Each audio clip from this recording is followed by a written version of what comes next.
Okay, so here we are in Onward Christian Soldiers. The story so far. Just a couple of turns in 1097.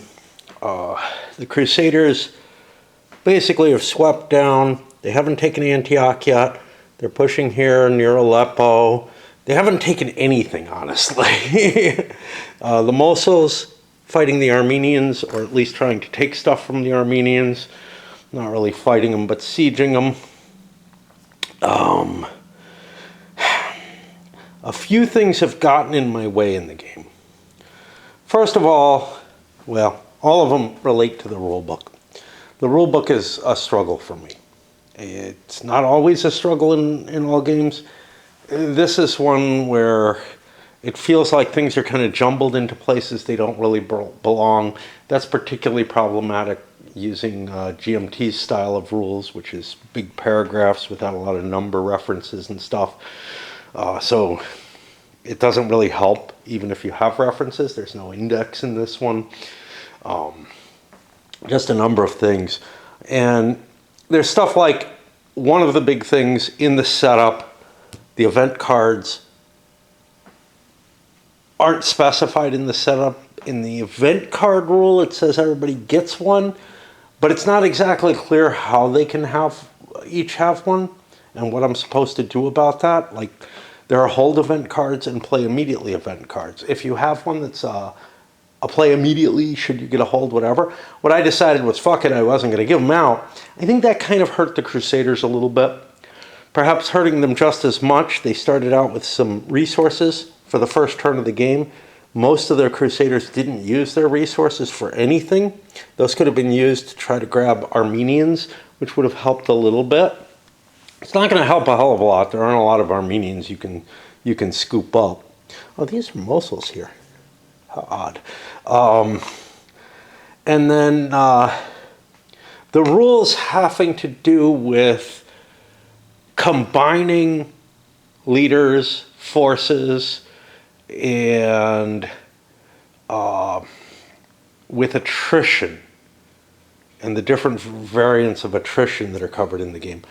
Much less well developed than the rules in the original game Crusades, which was a game that this feels a lot like in terms of, the actual play of it. It feels like I'm just kind of blundering around, hoping I can take something, but it's really hard to take anything, which kind of makes sense. Like, you're supposed to take Antioch relatively early, but it's really hard to take. So some guys are just bypassing it. Some are heading off this way. Some of that's historical, but I think everybody put some weight into taking Antioch because that's sort of the move for the game to go forward. And one of the problems with the First Crusade is that only one person gets Antioch, and it's a valuable place. But everybody's got to kind of work together to get it, and there's not a lot of incentive to make that happen. But yeah, that's about it. I've just been kind of blundering around throughout this, and it's just not been a lot of enjoyment. I did find with the original Crusades that I think I liked the Third Crusade play-wise more than the First Crusade. It felt like the First Crusade had some of the kind of problems that this is showing, especially with the coordination, and the goals of the different players. But it feels like there's more going wrong here. The coordination of multiple forces and the attrition rules.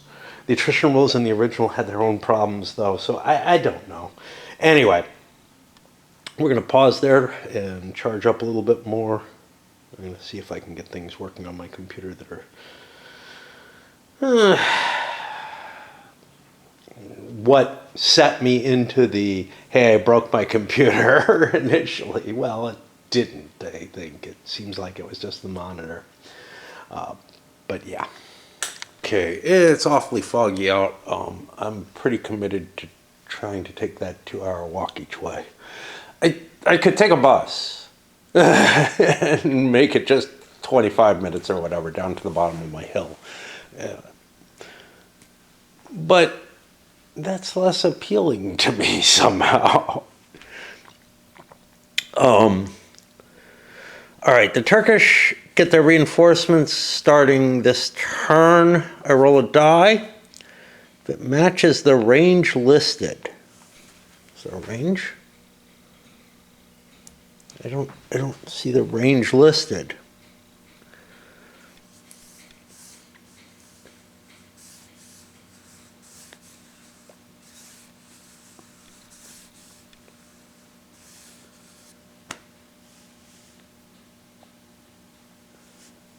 If not, wait until the next turn. They will automatically arrive in June to July. Okay, I thought it was rolls each turn or something.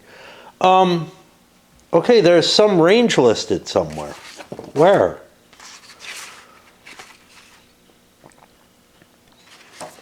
I mean, it's not going to be on here.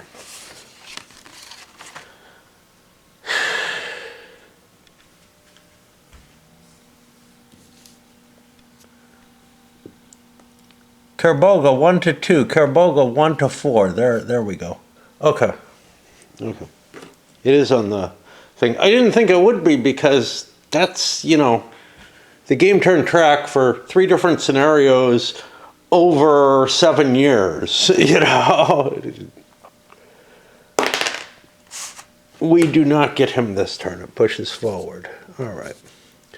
And that's going to get us into the diplomacy. Now, the big thing with the diplomacy is what's going on with the siege of Antioch? Because if somebody else walks in there, they basically fuck the whole siege up. And the players have to kind of decide what's going to happen. And, if you just do it by die roll or something, well, then it's worth leaving if you're not the one getting it. I really do not like the way the mechanisms work in this, and it makes perfect sense, but it really kind of feels like something ought to force this situation, because players themselves are not going to help each other get Antioch. It's possible that somebody else sticks around here, because armies belonging to the same faction who enter the city entry must merge. Okay, that's same faction. Armies from other factions may join the original besieging force if their players wish, and then the highest ranking leader took command.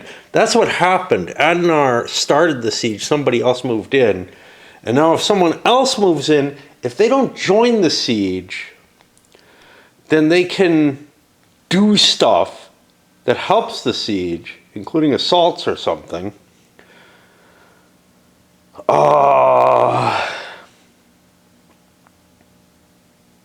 And try to negotiate a way into being in command. I don't know. I feel like something with, like the old Guile rules, which didn't involve taking command of an army, or something along those lines should get you into play there. But otherwise, I think people are just going to bypass Antioch. The only place where anybody had leaders, troops that they could kind of disperse amongst themselves, Bohemond shifted some of Tancred's troops into his individual command. That causes some issues. If I don't take Tancred with me, it creates better points for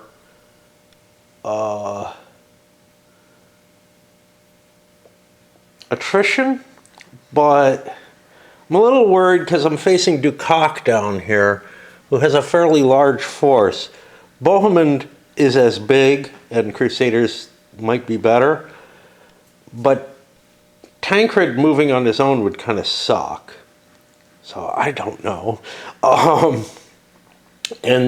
So I'm still debating that. I could still combine them with a pickup, but oh no, because he's now an independent leader if I choose to do that. Yeah, I gotta think about that. Everyone else has their armies split up right now, so they kind of have to work together, or they kind of have to work to get them together. And I guess we're at the pull the chits and build the deck stage. All my way down this, like the original game, the whole situation around Antioch actually makes it very ahistorical. Because the actual historical was just about everybody gathered at Antioch. And they made an agreement of who would take it, who would get it. There wasn't, any kind of victory points or something. Somebody has to have it, and it kind of had to be taken to keep going. Was sort of the view that leaving an enemy in the rear was not a good option. The games tend to reward the opposite. Leave somebody up there who, and this is why the two-player Kingdom of Heaven and First Crusade, even though it's great that First Crusade is this big multiplayer war game in both this and Crusades, Kingdom of Heaven works better just because it doesn't have that. And maybe this would work better in a two-player game, but it gets rid of the charming thing about this, and for overall a less pleasant system in my opinion, both this and Crusades. The big draw for me was, look, I can hold 7 or 8 players in Crusades. And but yeah, what it kind of drives in terms of player intention is, screw it, we don't have to decide on our victory points until Antioch falls anyway. So if we can carve out territory in the south, that's to our advantage. And that's, what the Sicilians are doing. And right now the southern Franks, given that Adenar got trumped in the siege, he's going to probably pull Adenar out and leave it, and maybe actually destroy the siege. This is the thing, if I pull Adenar out of that, Geoffrey, I don't think has the points for Yagi here. Yagi has 9, make it 10. It's going to take 50. Godfrey does not have 50. In fact, his whole faction is below 50 at this point due to attrition. It may have started less than 50. But this faction also doesn't have 50. And that kind of leaves it to, it's going to be a Northern Franks siege that starts. Track of something, this should have been removed at the beginning of, or at the end of the turn. These guys are under siege, but I forgot I had taken points from that.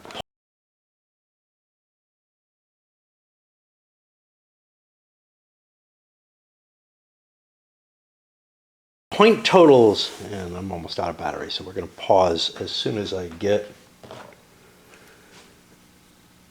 This is going to be the creation, yeah, sure, whatever. Some of the point totals are really, really restrictive. Like, I got like a 5 for the Northern Syrians. They have a 12 in there, which will let them, I guess, command everything. But with a 5, I can give like one order to 2 of my units. And one of them really isn't very valuable at all. It's this guy here. I guess it's better than it being this guy who's under siege. So the Northern and Southern Syrians have a real kind of possible constraint on what they can move. And it's true with the Crusaders too. It isn't affecting the Mosuls because they have a lot of points because they have Carboga and he's not in the game yet. But what that all means is that when I construct this deck, I'm fitting the points to it or whatever, but I kind of lose track of just how active my forces are. Now, I get some of it by digging through my cards and looking and seeing what I have and whatnot. But that sort of general overview, the broader strategic, what is going on here, etc., I kind of lose that. I might focus on counting cards and how many actions do I have left with this particular leader to try to get him to a safe place. But so far I haven't really gotten a grasp on how much are my forces actually active together. I also missed the obvious case, which is really the Northern Franks are the only ones who can take Antioch, and headed them out this way to go take all kind of other things. They really are going to have to be the ones who take Antioch. Now, I think the game probably would benefit from something that if you don't take Antioch, something bad happens. So that people would work together to make sure that the Northern Franks get it. Similar to like the Jerusalem rule, there ought to be something that if you never take Antioch, it's a bad thing for the Crusaders.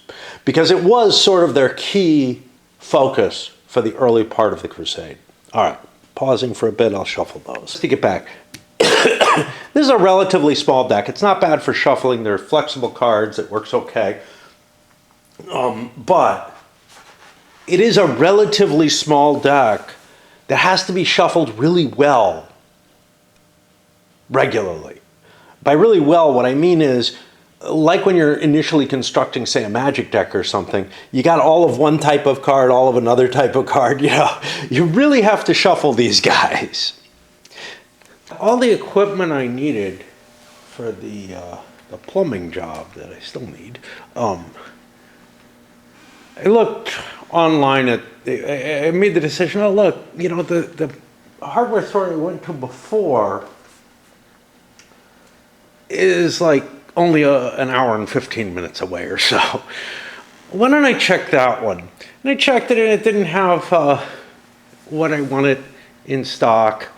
So then I went and decided, well, let me make sure that the places I'm thinking of walking to have it in stock.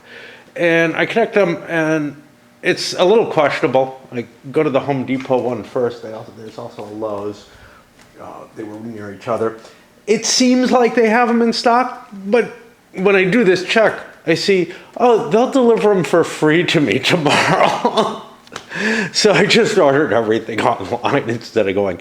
Now, it was relatively easy to get the plumbing stuff, but the other thing I was curious about them having was wheels for my cart.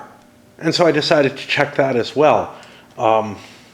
They did not have anything that matched what I was looking for. And what's worse is everything that matches it seems to be kind of permanently out of stock, which may be why I bought those heavier metal ones, is that I couldn't find it.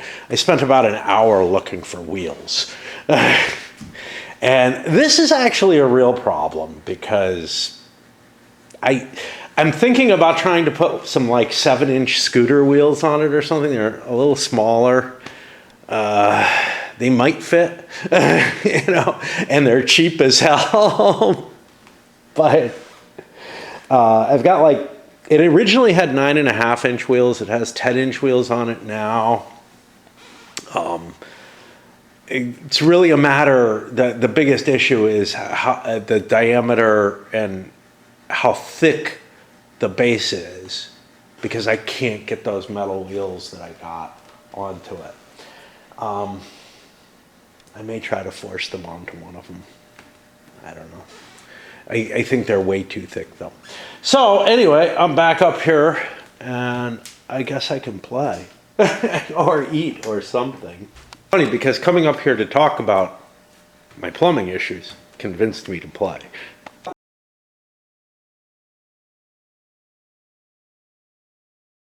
We got a couple of these cards, the Armenians. Nobody's got any yet, so whatever.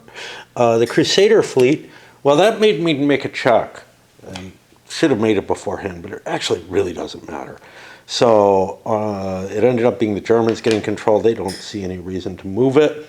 It just would have let me move that single fleet, which, it's blockading stuff. It's of some value. And yeah, I mean, the only reason I need to roll to see who draws. Now, if a Muslim had drawn, that would cause an issue because it's only the first card, like, that is supposed to get reshuffled in, but, like, nobody could legally control the Crusader fleet, so it's, like, fucked up. But now we get someone. My only card for Baldwin, he might well reactivate. I've got him here.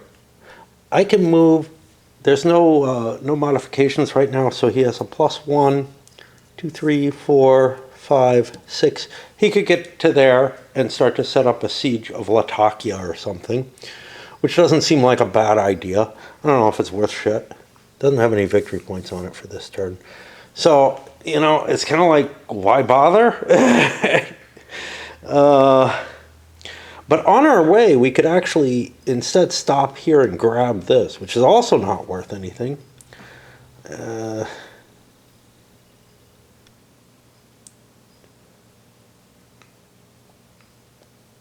don't know. Like, I'm left in this kind of, do I want to siege something stupid? Ed Daba is there. That's this guy who's called Jarrah here. He has 10 strength points. That's quite a bit. There's a chance of interception and all that. It's like, I don't know.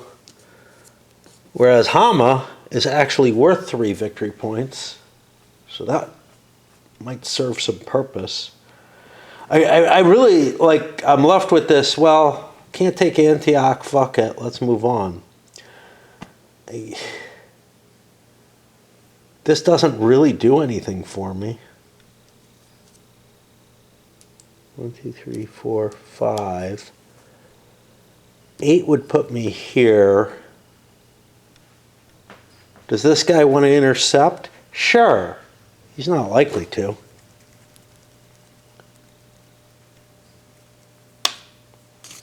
He does not. Now the question is, do I want to siege Latakia, which is worthless? Wow, Tripoli's worthless. And it's worth something in later scenarios, but wowzer.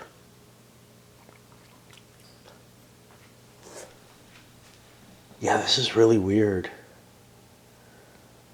Like, I think there were victory points for everything in the original Crusades, but they weren't that valuable. But you'd pick things up on the way just because they're useful for supplies, for keeping your treasury in and whatnot. And then they're also potentially, you're looking at, and I think you had to pick like 10 cities or something. It was 8 or 10 cities. I don't know if it's the same here.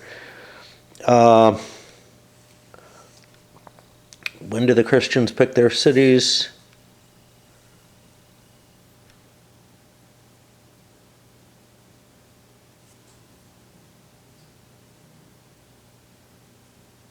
Antioch falls, or winter 1099.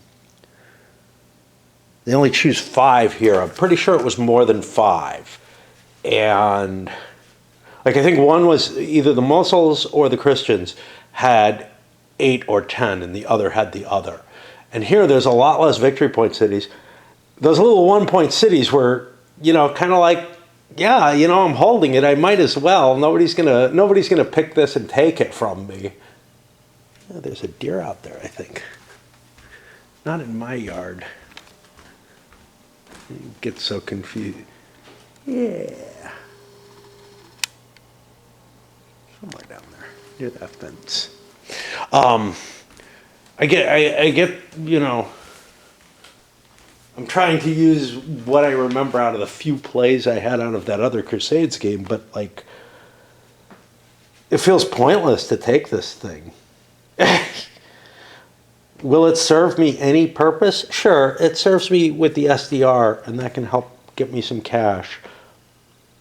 But Hama does the same. I don't know. Let's stop there. Let's take it. What the hell? We get that. We will stop with the C. Somebody else moves in. They automatically join. I'm not going to be good at assaulting this shit. Fuck.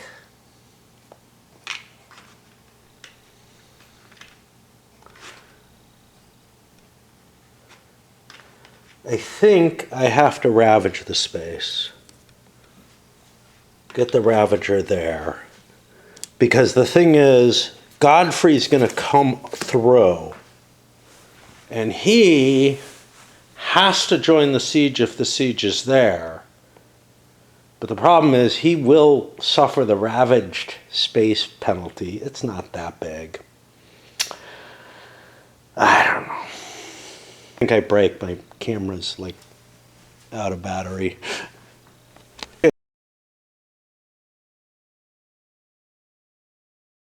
I got myself confused. So when what's his facey?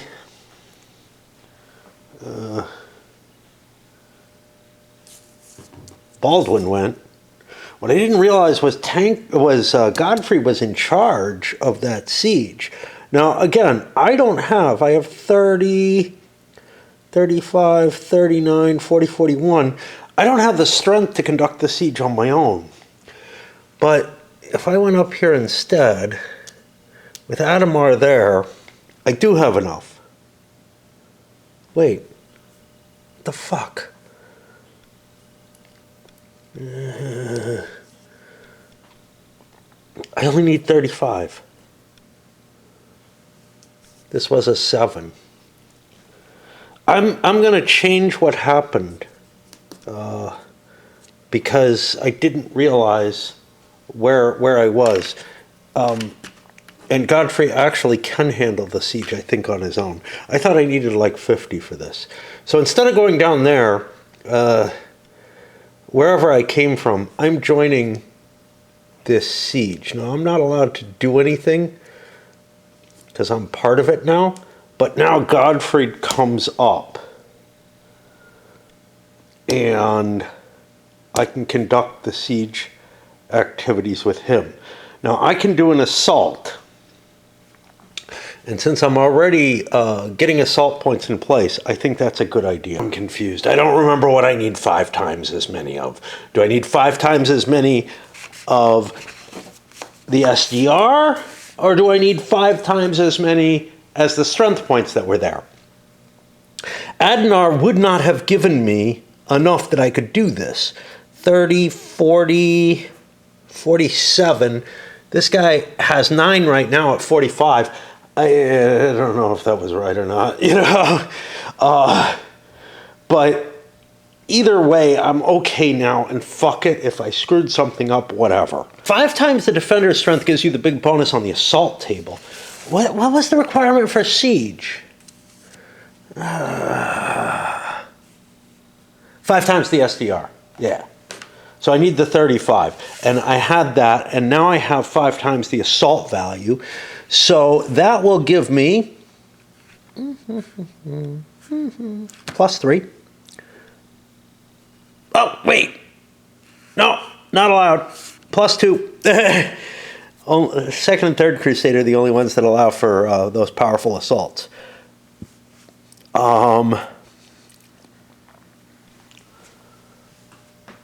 Whoever's there, nobody has Budamedes. Nobody's going to play him. He's over with the southern, or the Sicilian Normans. So we're just at +2. And it looks like a single die roll. All right. And we get a massive 3, which means the attacker takes 2 ASPs. I got to take 1 off each faction. Balduke, now he's not in charge. He's going to pass because he would like to be included in an assault by Hassan. I don't know, he might be able to trigger the assault on his own, but they're only still allowed 2 actions each. And then we get Hassan. So now we have to decide what we're doing. We've ravaged already. An assault has a good chance of taking the city and taking it quickly enough that we can move down and try to do other things. Successful, we put our garrison in there. We took another hit as well. Can't do a continuation or anything after that. But now we have that city. It was at some cost, but not much significance. Hit the Crusader fleet card. Now Hassan is who we go back to. I don't remember if we go like clockwise from him or something, or if we dig back and find who can use this. This isn't an event card. This is... ah, fuck. This is an activation card. Fleet activation.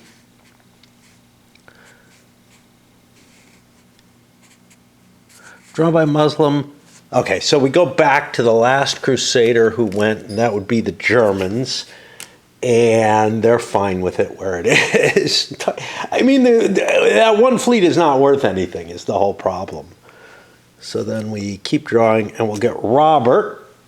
So I was wrong about only one person being able to take this. This is Robert of Flanders, who's back here. And he doesn't really want that. And he's not sieging it or anything, so I'm going to just try to move him out of there. Looks like he's actually making a shot at getting Edessa. Edessa is a pretty good location. It's not Antioch, but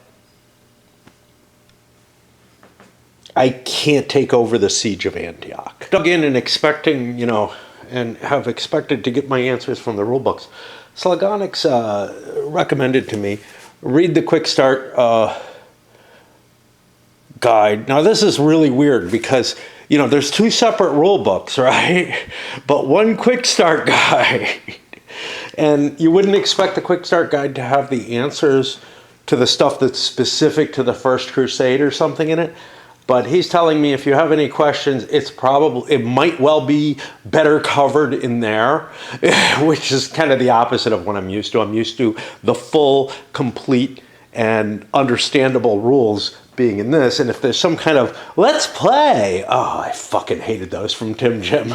It was like, the only game where I found it was actually useful was for the same kind of reasons, where the rules were just impenetrable at points, was Age of Exploration. But most Tim Jim games are pretty easy. It's funny, I almost picked up a copy of Outpost. The original. I don't like Outpost, but I'm kind of like, I had to collect all my Tim Jim games. I'm still considering it. If I'd gone to the hardware store, I might have gone and convinced myself to drop a few bucks on it. But yeah, so what I'm going to do is I'm going to take this down and read through it when I'm, whenever I'm reading, which is very seldomly, but it might be something I do today. Anyway, Robert made his way here, didn't get a continuation. I filled up a new pipe, and then we get Dukak, who's down here. Now, he may want to do something about the Bohemond issue. But Bohemond has Tancred with him. Dukak is not all that big. He could go up and harass.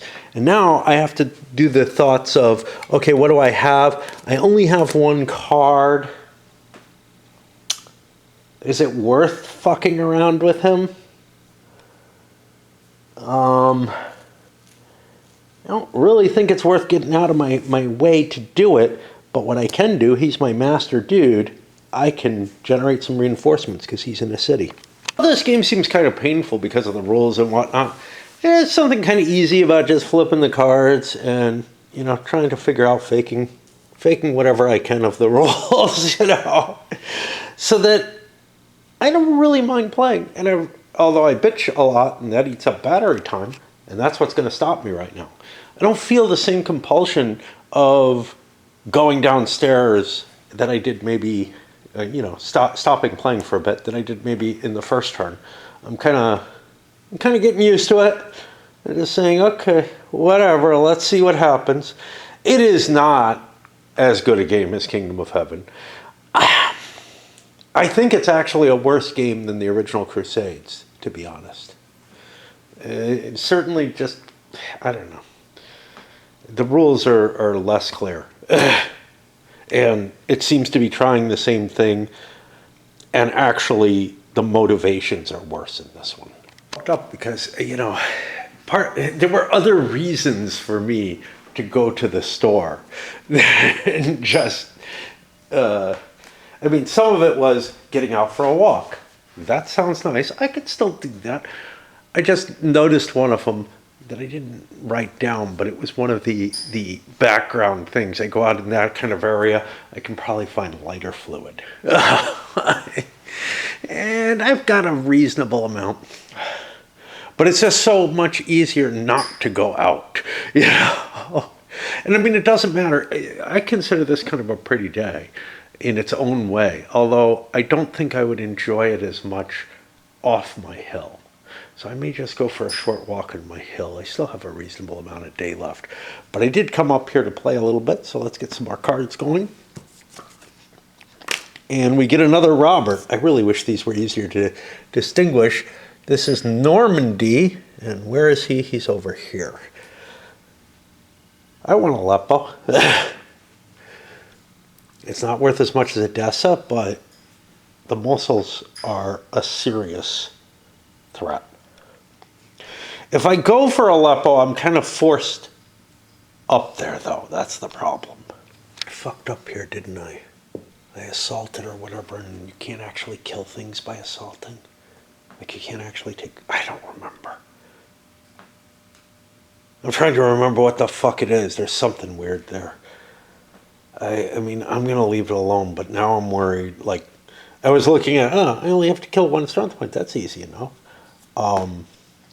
The way you kill by assaulting is by getting the SDR down. That SDR is not down. I must have fucked up. God damn it. Like, it's just really hard because some of the concepts in this don't, like, align with what I'm used to. And they don't really hammer them home hard. Again, the rules are kind of scatterbrained, like me, but you put two scatterbrains together and you don't get something that works well. What I did here had to generate assault points, which I didn't even mark. But I'm looking, you don't lose ASPs if you don't lose assault points. I think that I'm in this state, which is, we still have the siege there. The ravaged marker should be gone, I think, now. I'm not positive. Resource points were already gone, so yeah. That means I should have an assault point. This should be returned to them and be like this. Because that SDR protects a couple of strength points. Now, I don't know if there was another strength point there. If there was another strength point, I wouldn't have gotten this. So I don't. But I also get a point back over here, and I'm just going to try to restore that as best I can. I think, again, I don't remember, so I have to look at the assault.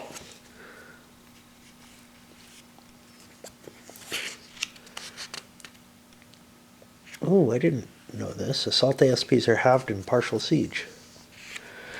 You could switch to a full siege. Oh,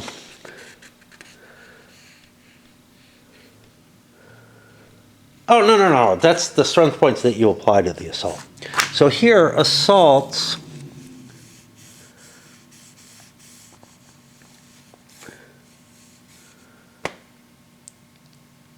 Okay. Doesn't tell me that. Defender losses. Here we go. Subtract the accumulated assault points from the SDR if the result is the number of ASPs that are not subject to elimination. Yeah. So that one ASP gets to stay there until that goes up. And once the assault points cancels out the city surrenders anyway. So it doesn't really help, but it would help when I hit attrition.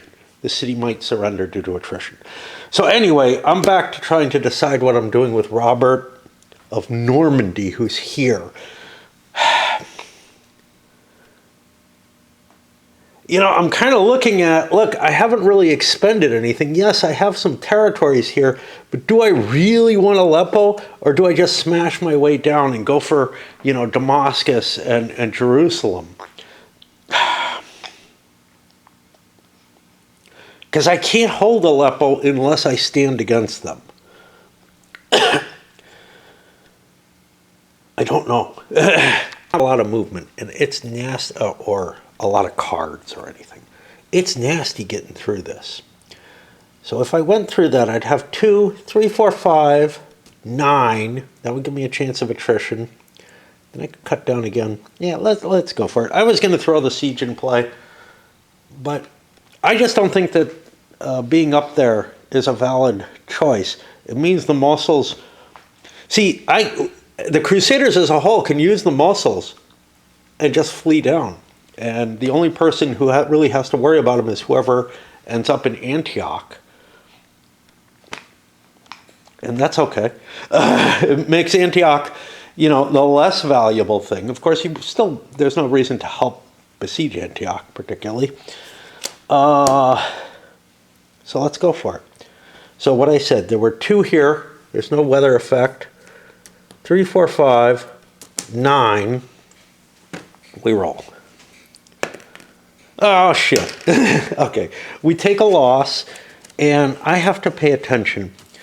I haven't been doing this, I think, somewhere else, which is the fucking knights, which again, because they made this 14 so simple, there's no charts to look up or anything.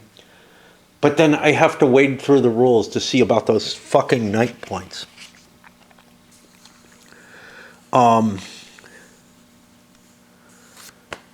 Which is somewhere, somewhere in the mass of text.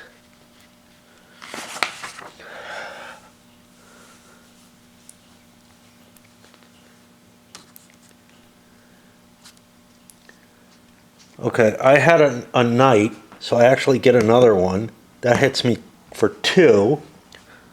Oops. Okay.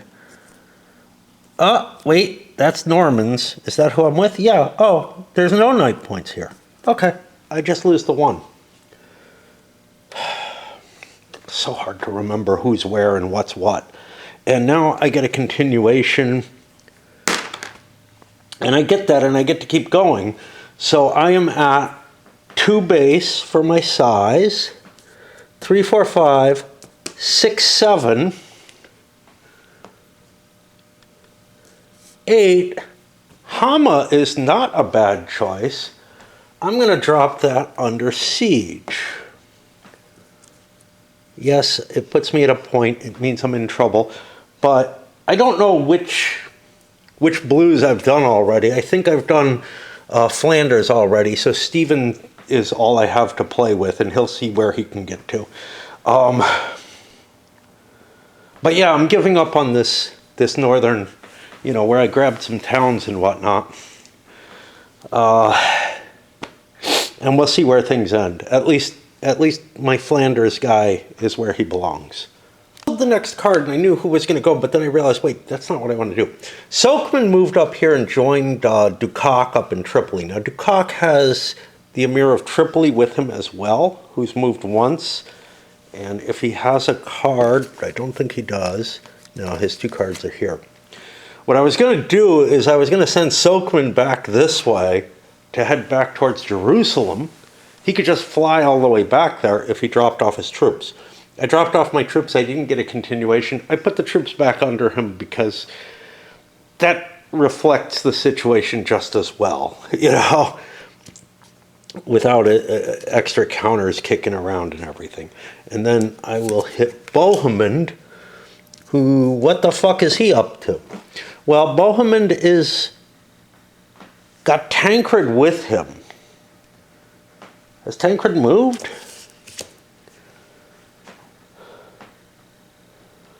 Huh. Looks to me like I have a Tancred card in there, which is interesting. His last turn, the Tancred must have moved there. So I could dump him off and leave him independent. I took a card for him for that. Or I can move forward. Now, moving forward, I have looks like a size of 2 if I take both of them with me. 3, 4, 5, 6, 7, 8, 9 to here.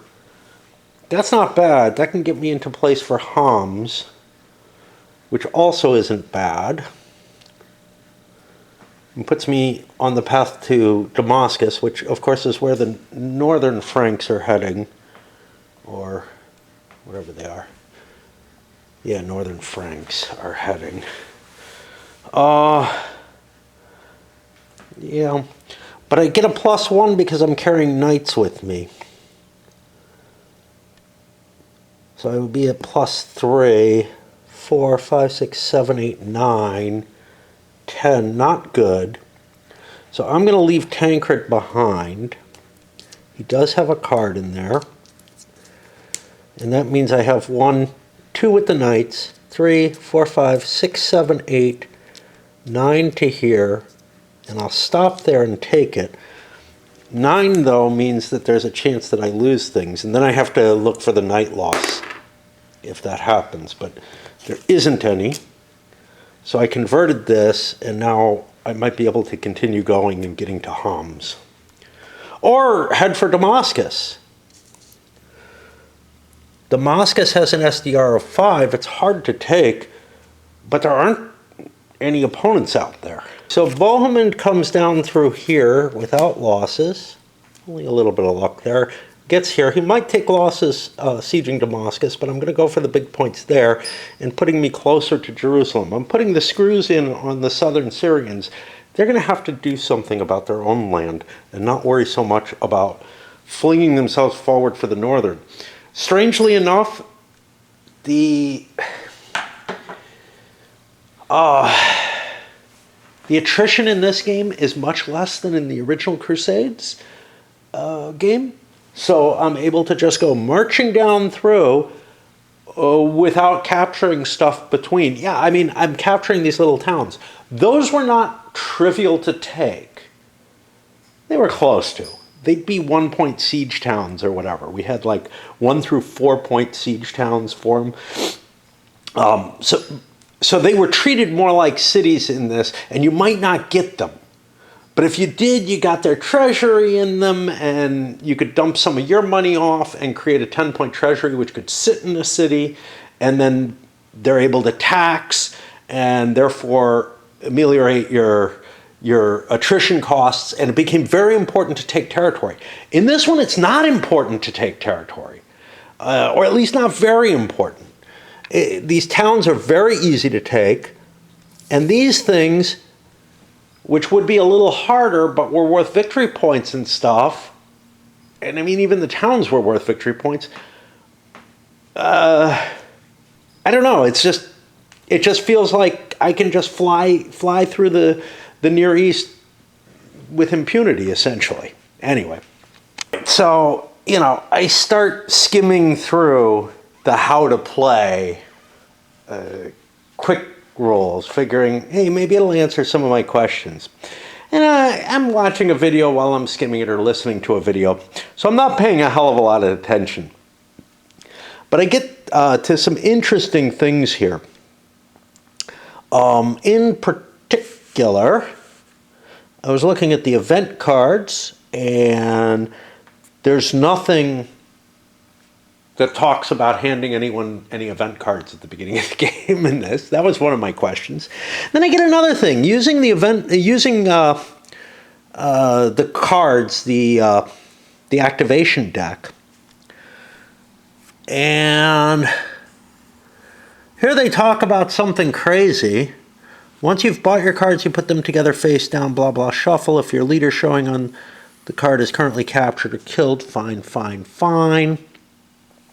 With the activation deck and 2 event decks in place and with setup, you begin. The Crusader player decides which leader activation card he will use to start the game. That is not in here. Was it here? Like, it's just making shit up, as far as I can tell. I don't remember anything about, like, dealing with the activation cards in this. And that little facet isn't even in the main rulebook. This is for the First Crusade only. It's like, it's not like it's a clarification of the other rules. It's just more crap that, like, is leaving me with this, what the fuck? There's garbage in here. There's noise. It's as if, you know, somebody wrote a different rule book and just said, there were things that we wanted to put in the game, but we didn't put in there. I am absolutely not seeing anything about this pick, and it seems to be only for the first thing of the game. Pick a Crusader leader and have him start. Certainly can't be for other turns because there's rules for if the Muslim draws as first. And it would have to be in setting up the deck, the activation deck.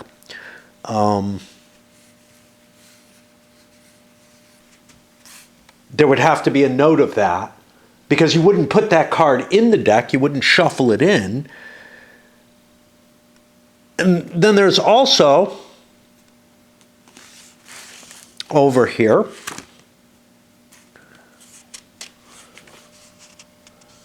yeah, I don't see a damn thing about it in here. You have this normal initiative roll and everything, and that's described over in here. Yeah, it just seems like it's adding more garbage to the rule book. It's not answering questions, it's creating more.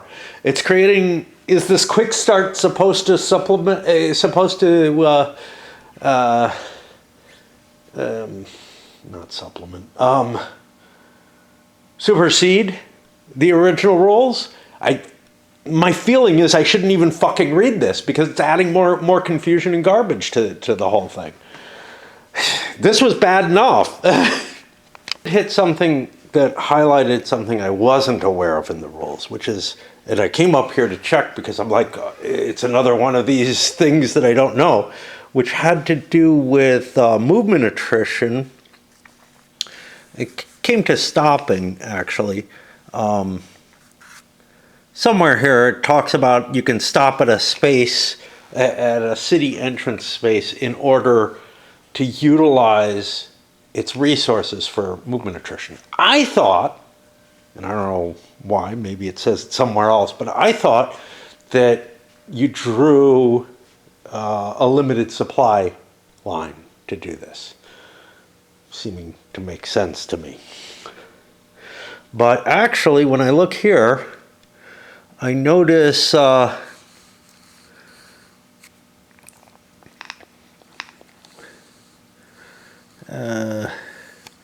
a number equal to as many of the available resources of the city in which his army ends movement and which he wishes or is permitted to spend. The city may not be...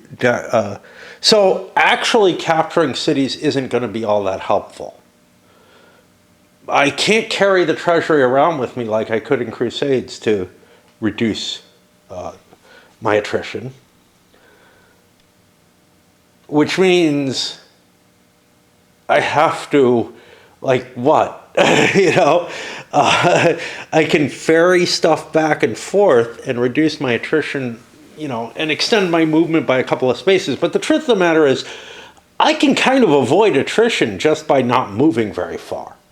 Which, again, you couldn't do that in the original game. Like, moving far cost you ridiculous attrition, but you were always subject to some sort of attritional losses.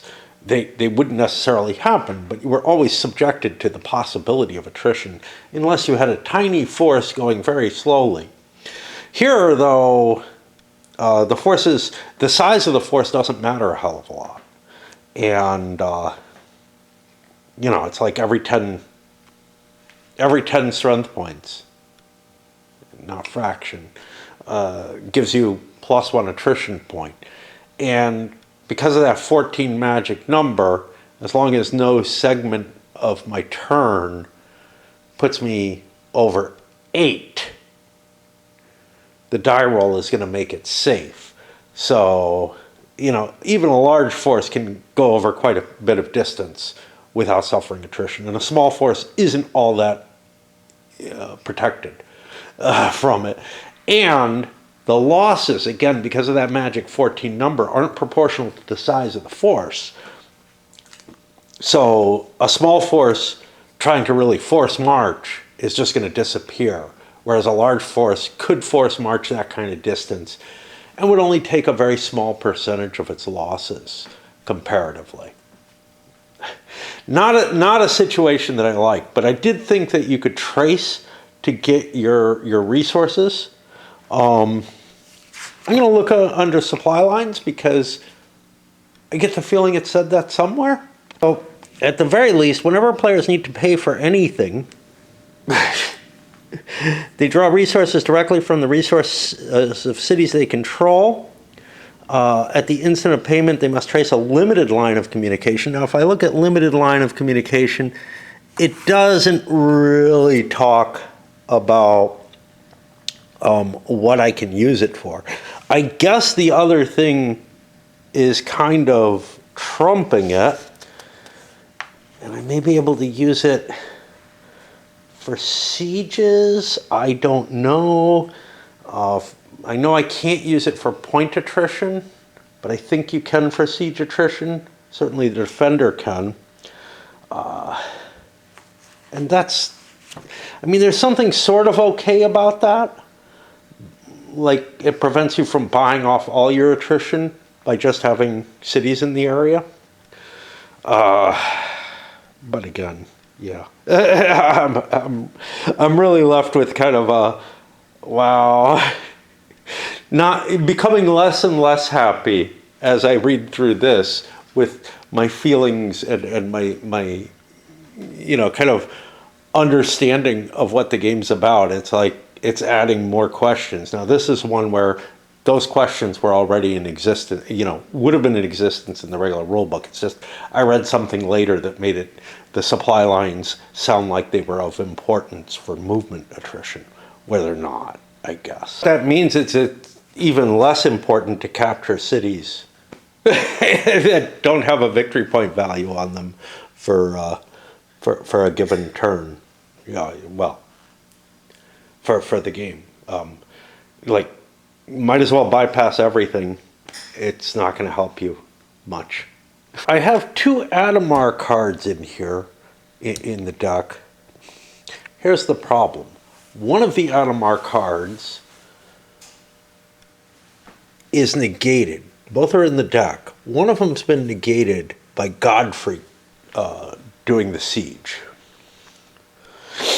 The second one is still in the deck. I'm going to say I'm not going to let him do the negated one simply because, yeah, he could walk away, but then I'd get confused as to whether he could go again. And he's already gone once in the siege activation. If there was another Godfrey card in the deck, I would worry that he might get his second one stepped on as well. Otherwise, I could kind of poke this way or something to indicate that, he's moved away, but he's done. He can't use his second card. There was some hope when I put it in the deck that I could run away and then have break the siege, honestly, and then have 2 cards available to me. Also, I get to see where Raymond makes it, which is somewhat helpful. Who I believe may be the Papal Legate or something along with this, draws a Visions card. You may use this card on one, so this must be played immediately upon being drawn. This is a card that wouldn't make sense if you got it at the beginning of the game. You can use this card in one of your leaders for one of these enhancements. The leader gains +1 for all of his battles or siege assaults. Well, maybe it would. The leader gains a -1 for all of his continuations that game turn. Or he gains an additional activation. Now, how do I handle the additional activation if that's what I wanted? I don't know. Let's take a look at how this handles it, because basically I only get activations based on cards that come up. Do I get it right away? Do I get a card shuffled in? Is it going to tell me? I don't have a lot of hope that it will actually tell me.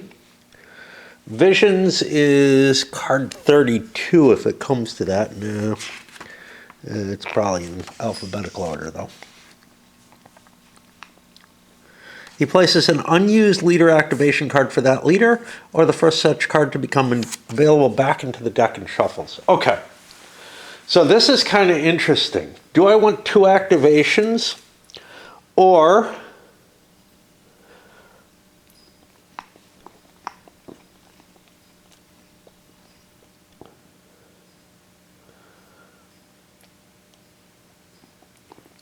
I don't know what else. He's not going to be in command of anything that I hope to do. I honestly don't know.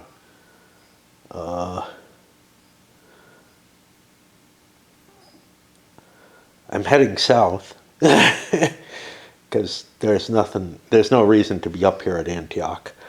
Yeah, I just really do not know what I want to do. I think I'll look for the visions cards, or counters. There's a whole bunch of these here.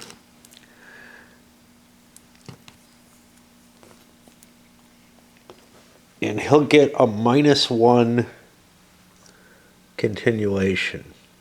So on his next one, he has a better chance of doing something. Actually, I don't want to put it there. That'll confuse me. I'll put it up here. And it's reasonable that he have visions, you know. He is the Legate after all. And that was from a draw an event card after he did his pass. Let's see what we get next. I don't know. This Jera al-Daba, Ridwan has already gone, and if I could get to him, I could like consolidate my forces, and that would be cool. But I don't see any way to get to him, and I'm kind of blocked off in all directions. I think I'll just pass with him. Immediately afterwards, we got an event card, which we got Armenians Revolt. Play against, this is a hold card. Play against any player at any time. All Armenian forces controlled by that player revolt, and immediately, even if about to start a battle, go home. There's no longer controlled by any player. The active player places the Armenian strength points in one or more of their cities. If there are none, they just disappear, and that's fine.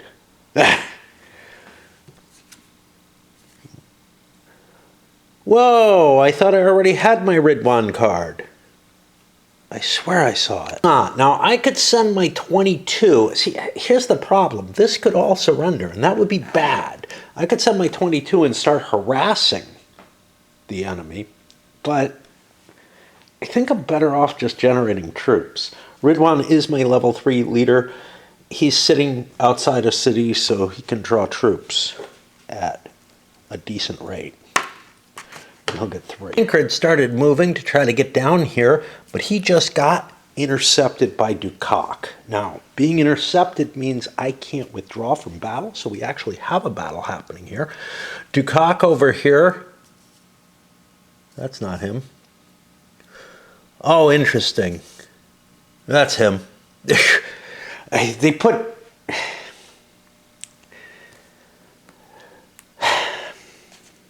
They put the more important thing, the thing I remember, Shams al-Malik, I don't remember, but Dukak is the counter that I remember from, well, it's how the counter is represented on here. It's also how I remember him from Crusades,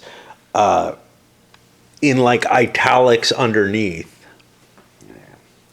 So yeah, we're going to come out, and we have Sokman with us. We'll take Sokman with us. That is the entire southern Syrian force. Essentially, yeah, I got the Emir of Tripoli too, coming out to fight. That's not going to be good. Like I said, it's an interception, so I can't just withdraw, which means I think we go to the formations. Who do we have here? Tancred. He has some cards. He has Budamides.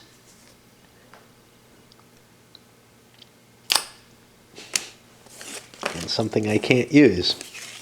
Okay. Tancred doesn't have it. The southern guys do. All right, so we've got a leader 3 versus a leader 4. The Crusaders are going to F. Don't know what that means. Frontal assault. No. Frontal charge. I don't remember what F stands for. There we go. Flank attack. And Dukak is going to defend. So the Muslim attackers are defending against a flank attack. They've got a big -5 on them already. To this, we take a look at what else we get.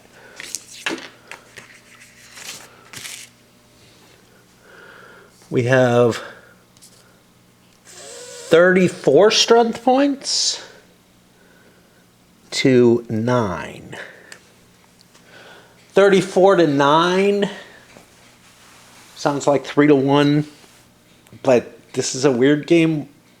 It's actually 4 to 1 because it's closer to 36 than it is to 27.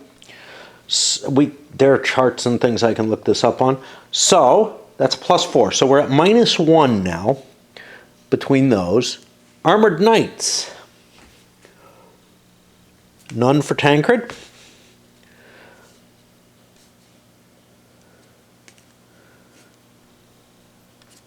So it's a -1.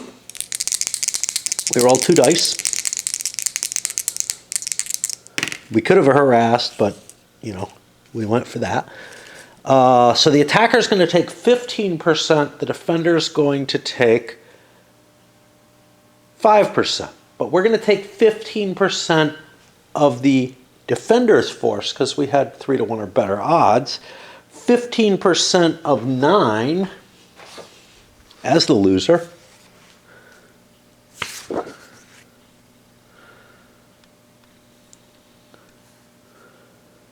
is 2.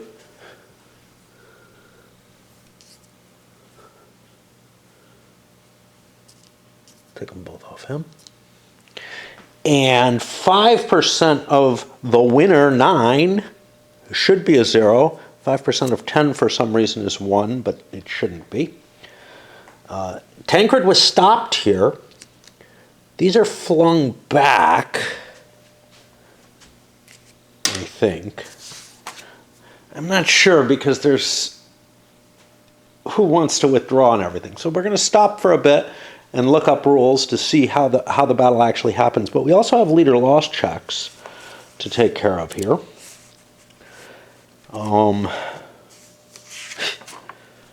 Again, I know this is in here, but now I have to flip through the rules to look for it because it sure the hell isn't on the charts, is it? I don't know. I mean, it's not a hard thing. It's like a 2 or 12 or something like that is all that it is. But it's not something I can memorize.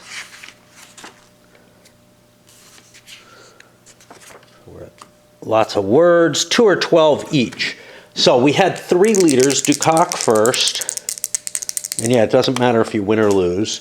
Whoever's in the space with Dukak, the Emir there, and then the other guy. Okay. And then Tancred is alone.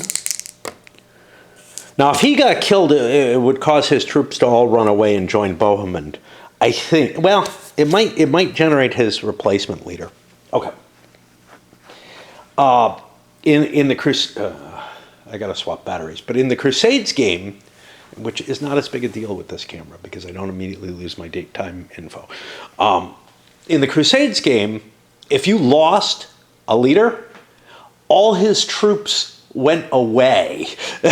So it was really problematic, and you wanted to make sure your big leaders lost their troops first. There were some rules for redistributing troops, but I don't think, like, if a leader died, I think his troops just disappeared in the old one. I like this better. I'm not denying that some of a retinue would just abandon the crusade if their leader died, but I think it's unlikely that the whole thing would. One thing, although this camera is better, I miss having a camera and knowing that I have a perfectly good one backing it up, you know, that's of the same type and everything. Yes, I have a couple of perfectly good ones. Couple of my wife's cameras, which work fine. This one up here that I bought that wasn't a Vario, but doesn't use the same batteries or anything. that fucking Samsung over there that I never really liked. They're all perfect as far as I know. The problem with my wife's ones, they aren't really the same handheld functionality. That one annoyed the shit out of me for a number of reasons. This one I can't use because my memory chip isn't right, and I also only have one battery for all of the rest of these, which I don't want to be on a tether. I like being able to replace my batteries in and out. I just wish there was a standardization across them all. So that, like, and I get why there's not. Plus, I do like these Averios. In all ways, like, they just have beaten out everything else I've bought. So where am I? I am, oh, yeah, I was coming here to talk about that. I'm looking up whether or not I have to retreat, because I think I become demoralized or something, which just means I can't attack until I recover. I have a mandatory retreat with this force, because that's not it. Starts with a D. It's not a dissension. This it looks like it. So this force is demoralized. Which means Tancred gets to try to go again, because he was attacked while moving. I don't remember what the demoralized does. I know it prevents him from attacking. I got hit with the withdrawal, with the mandatory withdrawal.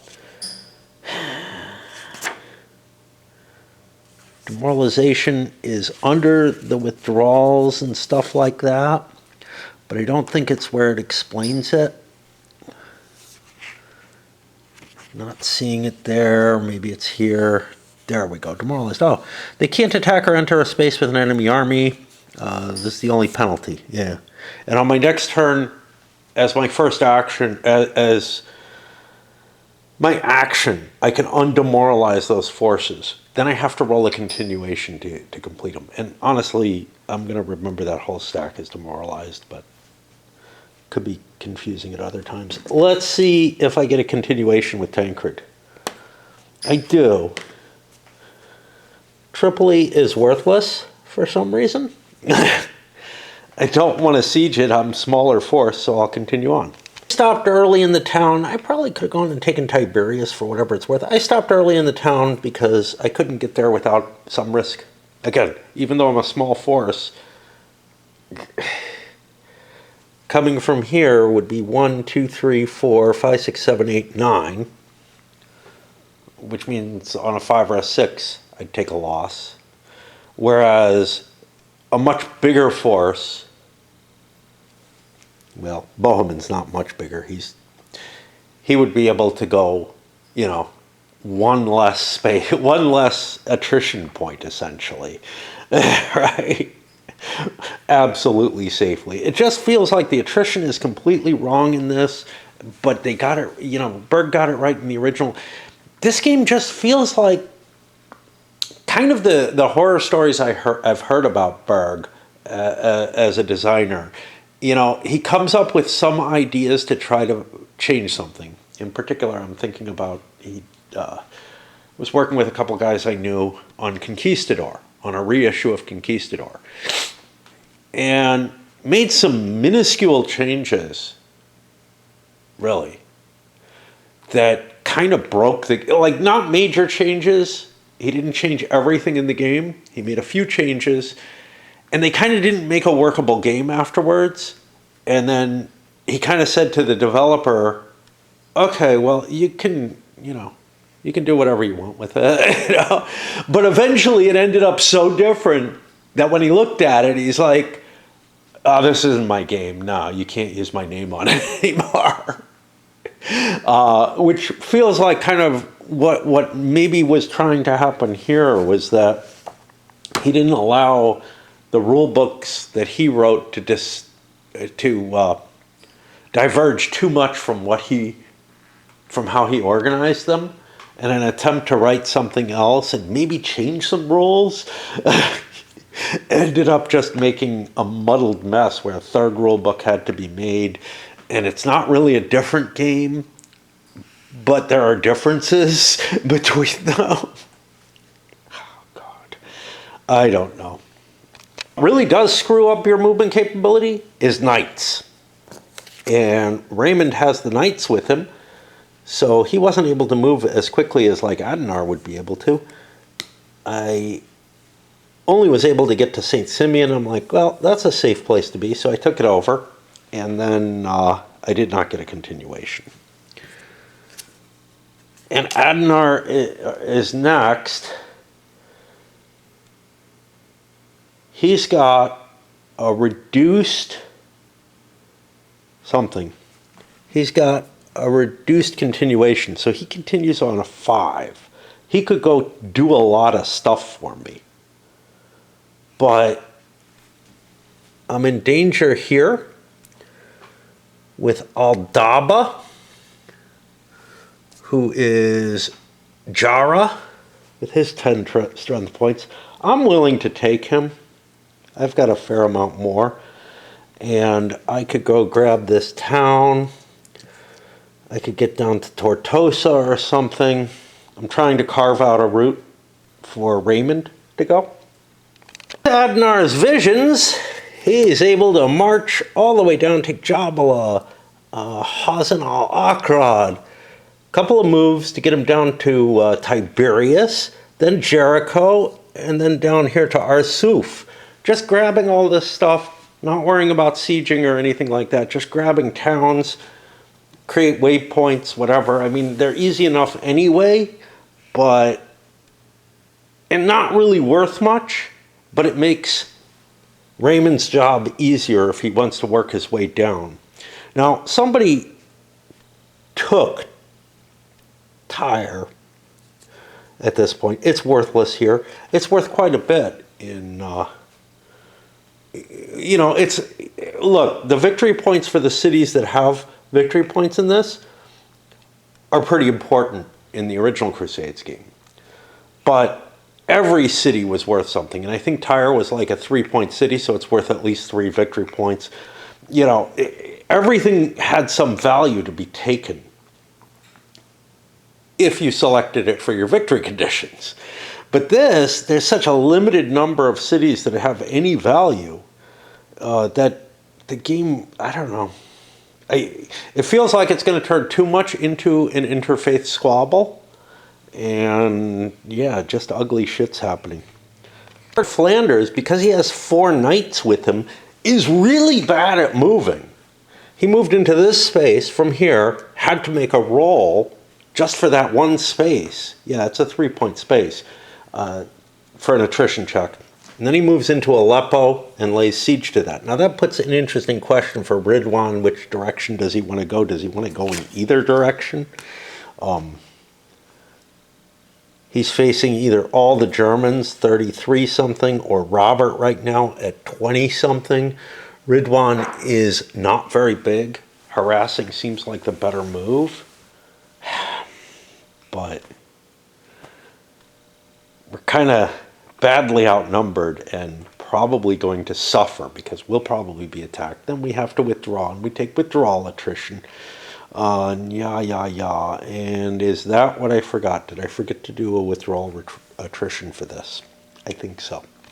I didn't, because cities have a no attrition value. So basically you make a roll and you see if you get under the attrition value. And it only impacts you if you're at an attrition of 2 or higher anyway. So, yeah. There don't seem to be any modifiers to that, like knights or anything like that. All right, let's keep drawing. Bohemond. Now, this I think is the second Bohemond card. The only way to tell is to look through here. Or to remember, but I've got them all the way down here. So I think we ravage it. Well, ravaging doesn't necessarily get rid of the resources. But they can't recover resources if they're besieged, can they? I don't fucking know. I think we'll just try to... no, storming it won't do a damn thing. Ravage. Balduq, he's part of that siege. His card doesn't matter. Second Hassan, I can do something. This is already ravaged, so I can't ravage it. But I only need one more assault point, so we will assault.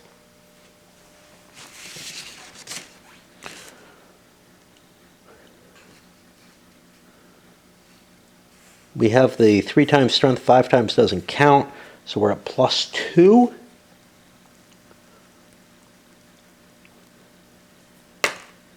We get a 4.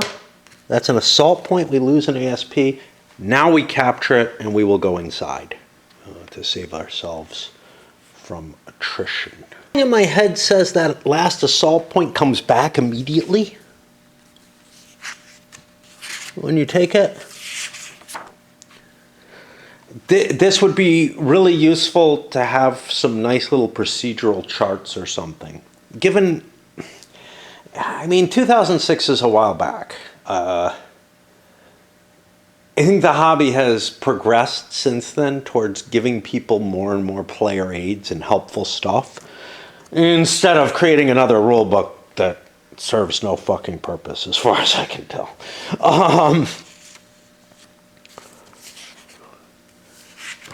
But where is Siege? Right. So we find it's under cities and towns. Ending a siege, full in... it's going to be under assaults. Well, maybe not. Maybe it's under something else. Surrendering. No. That's something else. We definitely don't want to destroy. I don't remember. This is recovery phase. There's something that I think you immediately get 1 point of defense back. Because if you don't, it would surrender immediately. I vaguely remember reading this, but I don't remember where it is. Number of assault points equals the SDR. The city castle falls. The defender automatically loses all his ASP. The city castle retains its SDR. That's not that. The assaulting player declares whether any leaders are captured. The city's resources are available. No.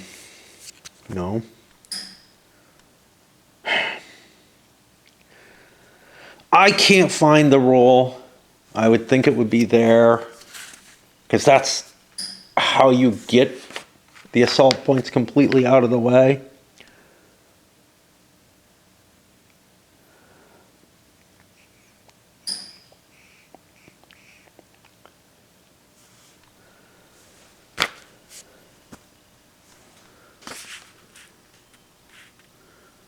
That's rebuilding. That's not that. There's recovery somewhere.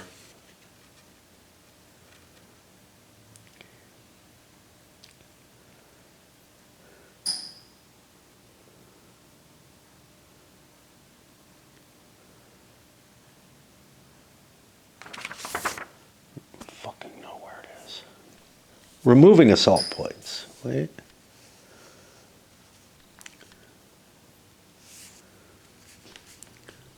That's defender losses. No, this is here. The instant an enemy spaces, 1 assault point is immediately removed.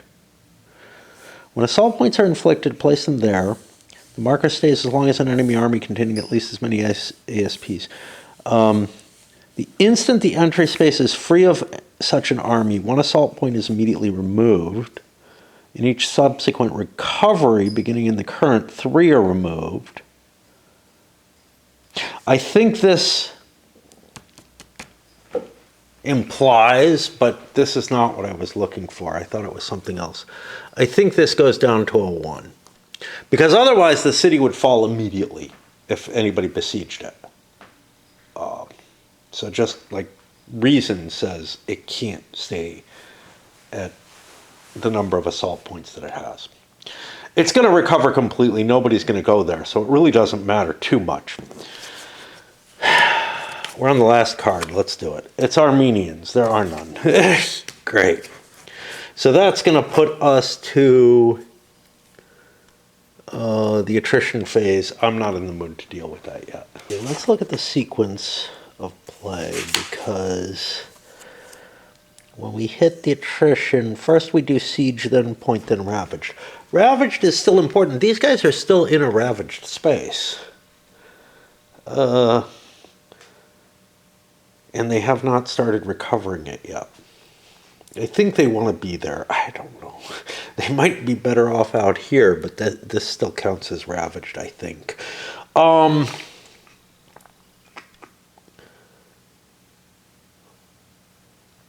We have first siege attritions, so I'll have to cover those. I also have to be careful and remember to remove these markers. I tend not to remember that. There's a whole bunch of little stuff, and there's no simple sequence that tells you what you have to remove and what you don't. After siege attrition, Robert of Flanders now owns Aleppo, and Bohemond now owns Damascus. Two important cities have fallen. Again, Antioch has not fallen because there's nothing to prioritize it.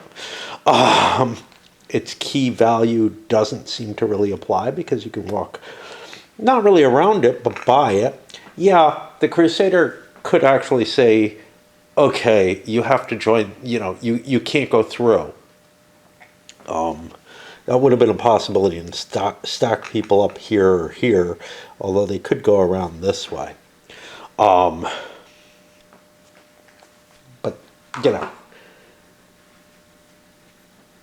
they can join the siege and leave the way Adhemar essentially did. So it's not, you might be able to force them to stick around for another turn. I am a little worried about Crusader capabilities to siege Jerusalem, which requires 25 strength points. Right now, Bohemond here has only 24 strength points in his entire faction. And he's not going to get more unless he hires some Armenians. So he probably, wants to do something. Like, he can't get Jerusalem, so he doesn't want to push for it particularly.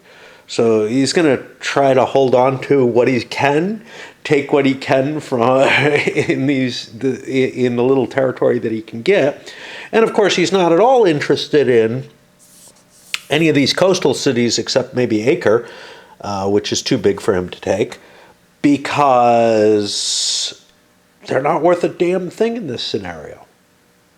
So unlike the historical circumstances, which are pretty well reflected in the original Crusades, this First Crusade creates no incentive whatsoever to take most of these towns that are there. Or am I missing something? It's possible that it just says something like the Crusaders get 1 point for... I mean, I can destroy cities. That's worth a point each. I got to figure out how to record that.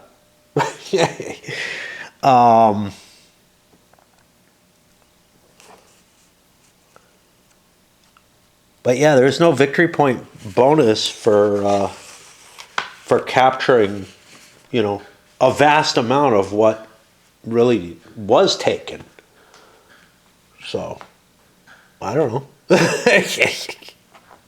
Not going to do it because the game doesn't, unless I want to destroy cities. And that will be a late in the game type of thing to try to steal victory points away from the Muslims and create some problems. And maybe that's reasonable. The only problem is there's no way to record those victory points particularly. All right, so that's the siege attrition. There was some damage done. In particular, Robert of Normandy got a really bad result where he took a fair amount of hits. Now, he's one of the few forces that's really relatively powerful and large, so he can do some damage. The next thing we get to is point attrition. I don't know if I have anybody susceptible to it because people who were on points were also besieging. So I think we have none of that. And that means we go to ravaged attrition. He was involved in siege attrition. These two were involved in siege attrition, so they don't take it.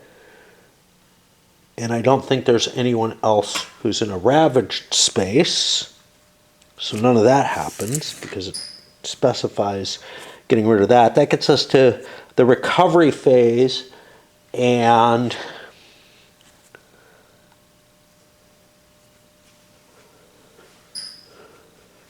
we have to recover this ravaged marker and this ravaged marker.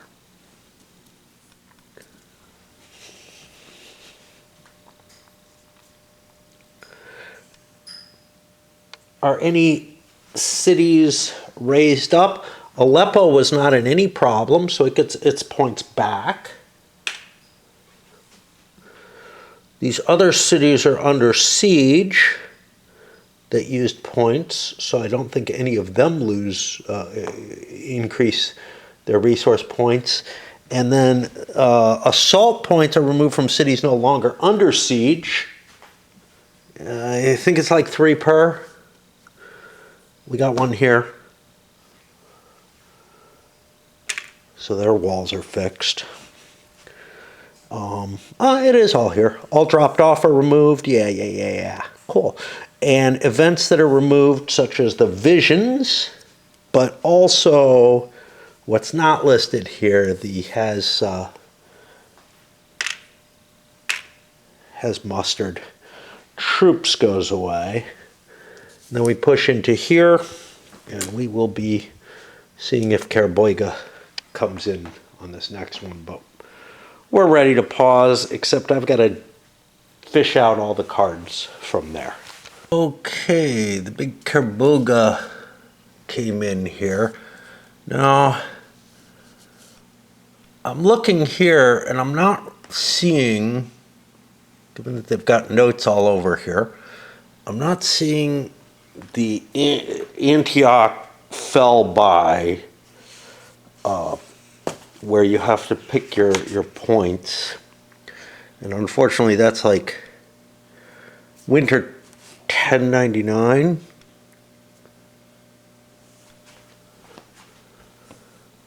Winter 1099 is beyond the last turn of the game, I believe. So I don't think that's correct. This goes until September, October of 1099.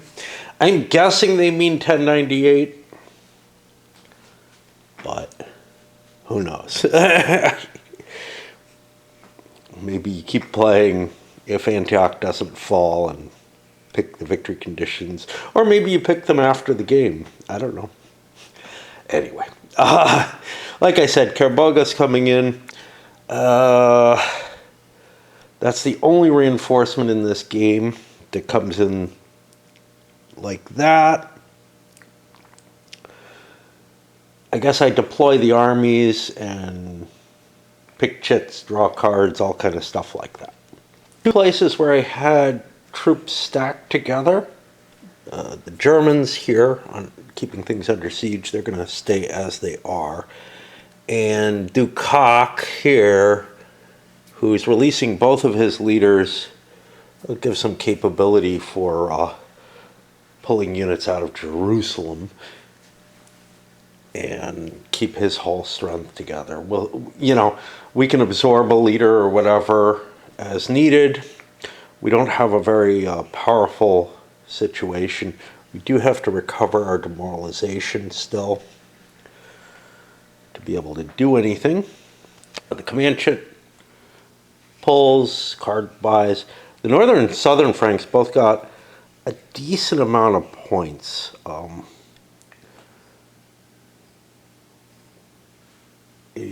Because Northern got the maximum. I don't know if Southern did, but Southern managed to put everything except one Admar card in, so that's quite a bit. Germans got what they need to, to get Godfrey in twice. Sicilians didn't get so well, but it's okay. I felt a lot more pressured with the Muslim leaders in terms of how many cards I'm getting. It is one thing that I do like about this versus the original game. The original Crusades felt like you could move everything. I mean, you could. And there wasn't any kind of limitation. And there's something kind of nice about this. Pick how many points you get and how many cards you get. I do feel like sometimes I'm just optimizing how many leaders I get to move rather than anything else, which may not be wise, but that's my choice. The Mosul's now under a lot of pain because Carboga is their force with his big 4 cost, and I'm going to have to leave somebody behind here in this ravaged area. So people now have resource points, not a hell of a lot of them, but, I mean, the northern Syrians have had them for a while, and I'm not spending them on Armenians, in part because it's complicated to look up. I have to look up what kind of supply line do I need, what do I need here, what do I need there. The only turn that it wasn't kind of complex was in that first turn when all the Crusaders had a bunch of points and they didn't go for it. The reason for not going for it, though, was kind of those are points that I might need somewhere else, and I'm not really that convinced that Armenians are all that helpful. But they would help fill out my army and take losses, all right, time to shuffle and I guess get started. I want to note there's something a little fucked up about the way the activations work for those Crusader fleets. So the seating arrangement that I have here, which is arranged by these,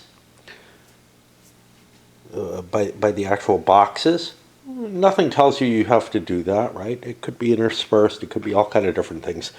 Means that if any of the Muslims go, I'm not sure of the direction, if it's clockwise or counterclockwise, but it's always going to fall on a given Crusader. Is that what's intended? I don't know. It doesn't feel like it's supposed to be.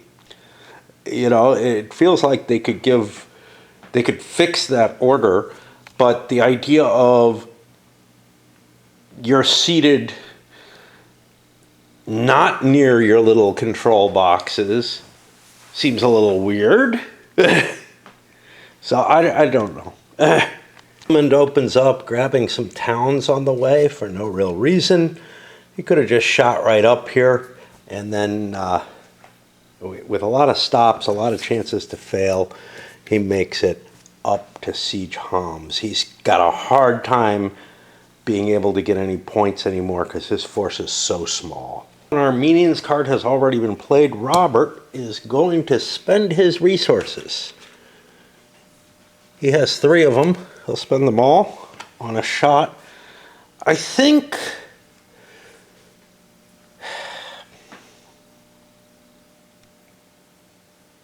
if I'm going to stay in this general area, I'm going to go for the Edessa forces, and that's Thoris. That makes things easier on the Mosuls. I get a 1, so I get Thoris. And I guess I'll put that there. And then I get to activate Robert.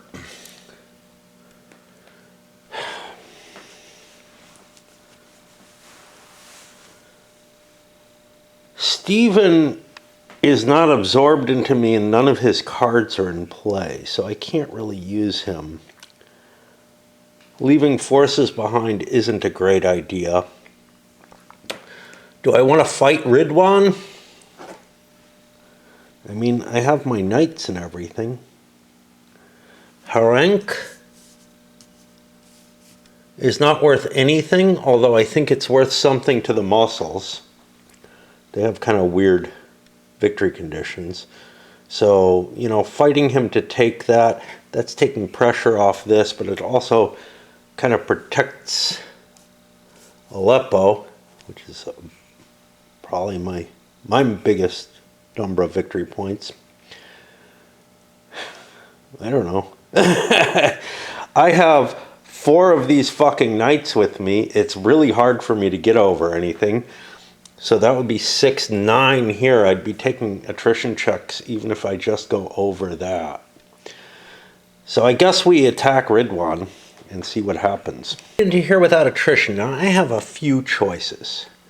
Ridwan can fall back into that space. I'm trying to get my guy down here, but all the terrain is so bad. These knights can't live through it.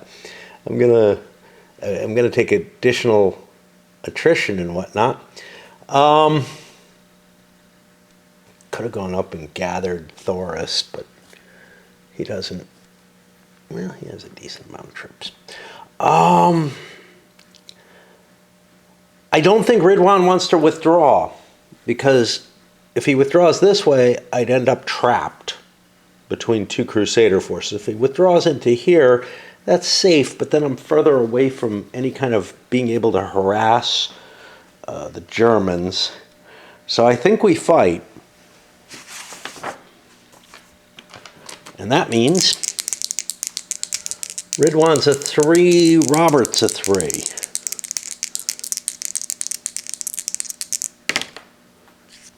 Robert gets an F, which means I can use the bonus of my knights. And Ridwan gets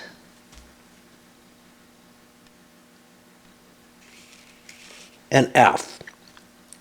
So Crusader's the attacker. F versus F is even. We're both trying to flank. I get my knights bonus, which I think is going to be a point per knight, which is huge. So let's look at the odds. He's 23. This is not actual points. To Ridwan's 25. That's going to be a 1-to-1. Again, because it's weird. Battle formation didn't give me anything, but now it's +4 for knights. I don't have any card.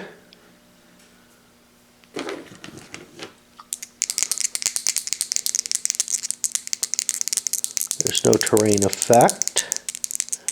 Ridwan is Northern Syrian. Let me see.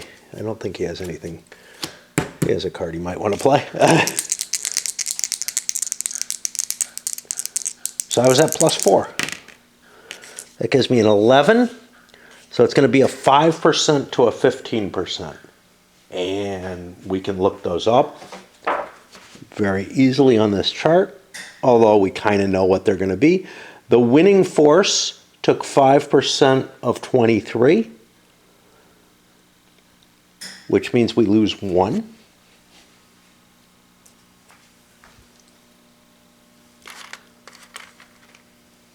And 15% of 25 for the losing force, which is going to be 3, 4 for Ridwan. And he's been defeated. He's been defeated badly enough he has to withdraw, and I'm going to have to do it into the city. But we'll also make leader loss checks. There's only 1 leader on each side. Ruh-roh. And Ridwan falls into here. Now I get a continuation check. And now I gotta decide, do I want to siege Ridwan for Harenk? No. So I'm gonna, I guess, try to slip by this way. Try to gather my forces. I make it to Latakia, but no further. I thought about going down here just to capture this. I captured Simium on the way down, for whatever that's worth. I don't know. I think it's time to break for a bit. Well, we got an event card. Robert ended up drawing a Budamedes card, which he can use if he's got a siege or something to play out, which he can use over here, I guess. Let's see the next one. Oh, fuck. Great. I think this is right. Oh, some of these are towns. I don't know. I have to look this up. Maybe that was Hebron. Free has a serious problem. Everybody's kind of left. You know, he has no supporters. He's trying to take Antioch. Well, he's down to 25, 35, 38 strength points. If he goes down below 35, he loses his siege here. Attrition-wise, there's a lot of units in here. I'm not going to be able to attrition them out on my own. I'm too small a force. I'm not going to be able probably to assault either. Although that may work better because if I get a high enough roll, I don't take any losses and I start causing problems. So that's what I'm going to chance myself at. I'm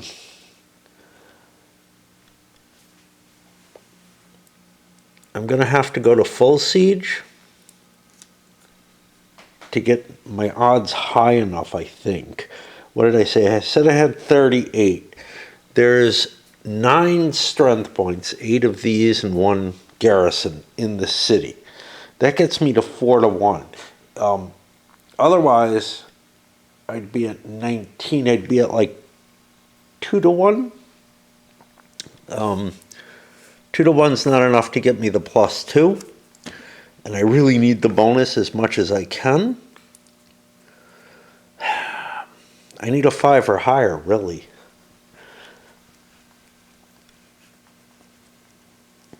I only get a 4. That's an assault point and an ASP from each. Tancred went and joined Bohemond here. And then we get an Armenians card. Only the player who drew it can activate their Armenian, which means I waste the last Armenian card. The Northern Franks aren't going to be able to try to bring Thoris down to help them. Oops. Latimer goes, he ends up grabbing Tiberius for no good reason. He's just taking it back, but trying to get closer to Raymond. I get a Crusader fleet. I move it down towards Acre, which I could actually conceivably take if I get my entire force together down there. Of course, Jerusalem's worth more, but I mean, there's Tyre, but it's not worth shit. This is just so fucked up. Ah, we get the Crusader fleet again. All right, we'll move into Acre. And then Hassan, who has to get out of there. A couple were Sokman, who moved down here, grabbed troops from Jerusalem. He can hold those now because Dukak has a big enough force. Quite a big force. Dukak got the next one. He rallied his troops, but then did not get a continuation either. And then we get an event card. Muslim reinforcements must be played immediately. The most recently activated Muslim faction gets ASP equal to a total of 3 dice. That's nice. He places them in 1 or more cities controlled by that faction, not under siege. No more than half in any one city. I'll put them with my leaders. Well, that kind of sucks. Volga gets the next activation. He does not go for a continuation. He just marches right down to take Aleppo. He's got it under siege. It has no resource points left, which will help us tremendously. I have a huge amount of troops. I did lose some to attrition. Mighty Ridwan. He has to undemoralize, but we might get a continuation, and then I'd have to think. I have to think. Okay, I fling myself out here to face Godfrey, and I'm going to do a harassment attack against him.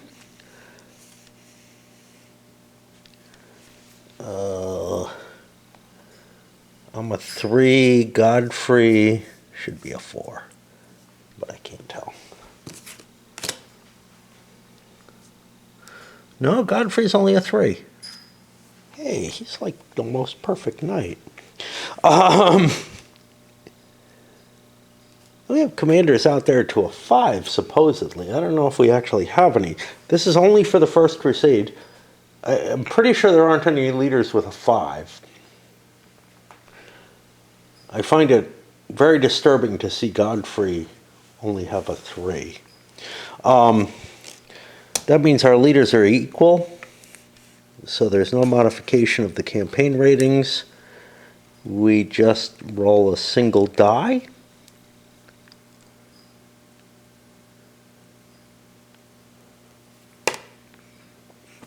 We get a 6. That takes 2 of Godfrey and Baldwin's troops. I'll take it off these. But now I get to continue and keep trying to harass him, which is the impressive thing. I get to go again. We get a 3. That's no effect. And the point here is we might break this siege. One more loss and the siege breaks. I do not get a continuation that time. I'm trying to move further down. Makes his way all the way down, passing Dukak, who did not get his interception, all the way down to Sidon. Trying to make my way to Acre, Jerusalem, whatever, in combination with Adenair, whatever. And we get to one of the Roberts, Normandy this time. Hard to see. He's here sieging things. I don't know how many cards he's played. So I have a couple of good choices here. Unfortunately, Stephen's been cut off by Kerpoika here.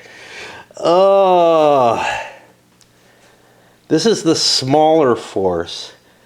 If I ravage, I get a ravager marker, which means I don't suffer. But I think what I want to do instead, I don't know, let me look at the assault. I have 21 strength points on full siege versus 9. That's a 2-to-1. I think that gets me just a +1 on the assault table. +1 on the assault table isn't really great. I think I'll ravage instead. I'm going to have a hard time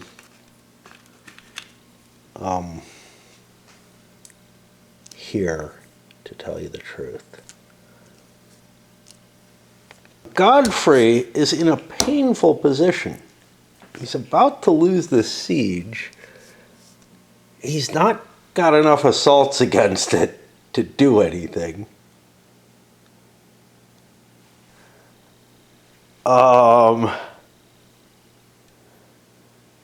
I could turn it to a partial siege and just attack Ridwan and kind of hope for the best. I'm probably not going to be able to take Antioch, but maybe I can go down and try to get Jerusalem instead.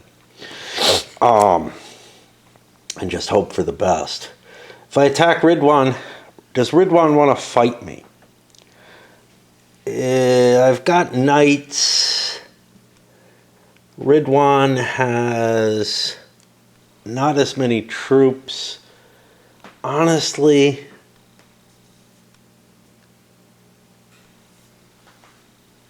if he withdraws, Godfrey still has a chance to get out of there and keep attacking.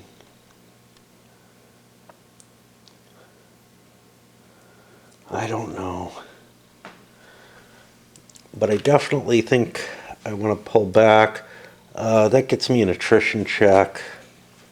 It's not a bad thing. Fine. Let's check for continuation for Godfrey. He gets one. I think I chance. Do I chance or do I move on?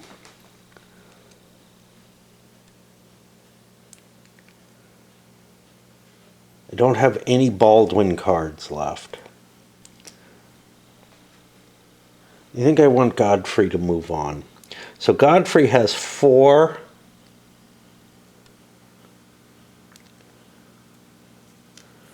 This would be 5, 6, 7, 8, 9 to here. That means I have a chance of a loss, which I don't take. I'll convert this.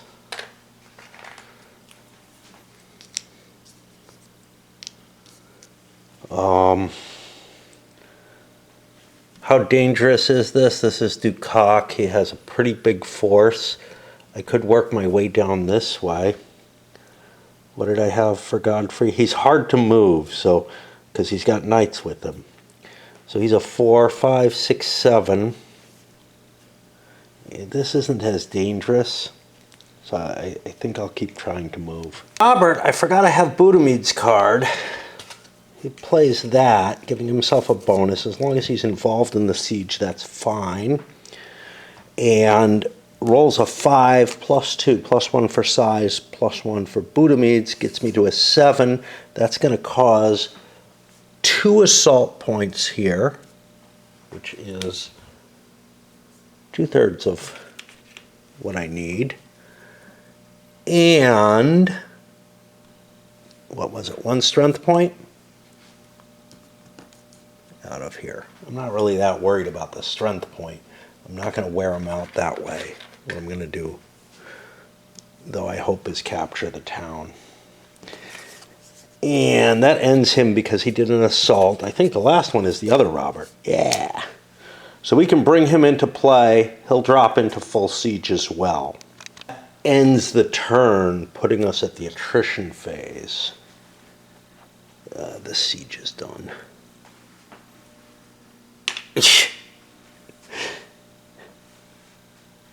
Oh well. Yeah, I mean, with some luck, the Northern Franks might be able to get, and they're mainly Norman, may be able to get Antioch still, but we're losing Aleppo.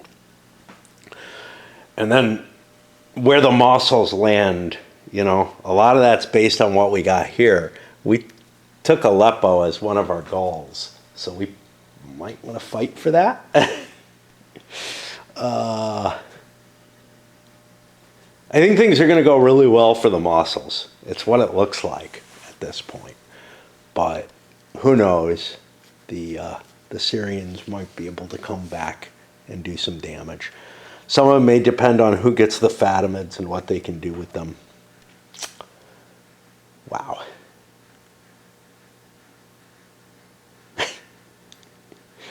The whole idea of like the siege being stopped, the crusade being stopped at Antioch, it's just not the case in this game. I don't know how much it is really the case in the original. It's a little bit more important there.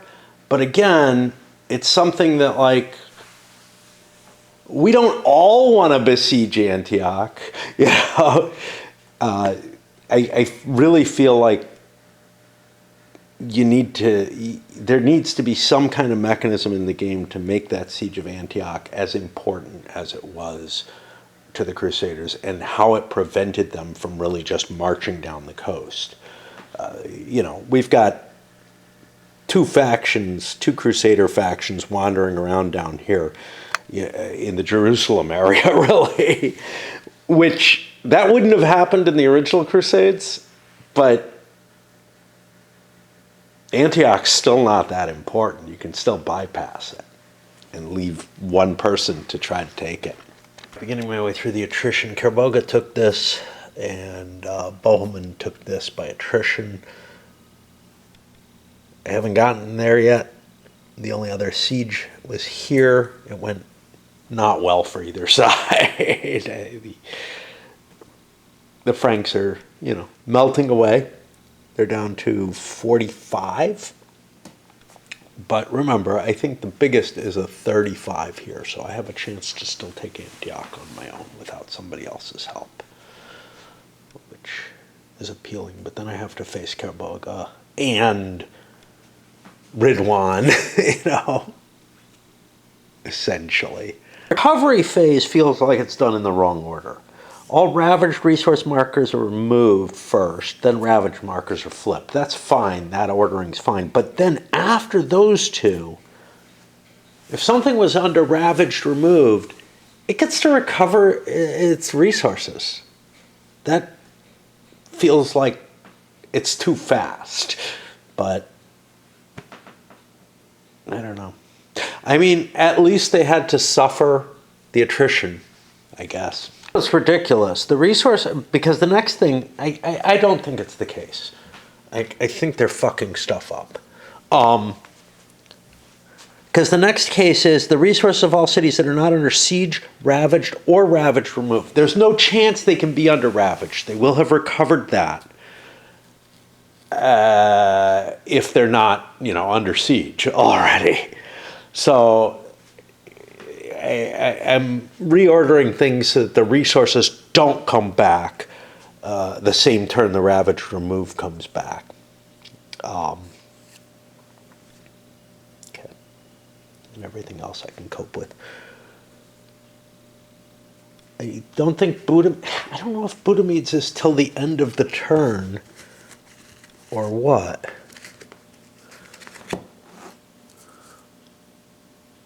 Once the siege is ended, the Budamedes is removed from the map. Okay. Who had it? Northern Franks. They did not succeed yet. Okay. That'll get us to another turn. And at this point, I guess the big thing is the Sicilians have taken this. And that's about it. For the Crusaders. That's about their only successes, is they've taken Homs and mighty Damascus. Those resource points, that's all they have left there. Well, Karboga has taken a few locations as well, and one of those was a Northern Franks. Well, it's like Thursday night, around 8 p.m. I pretty much blew off the entire day.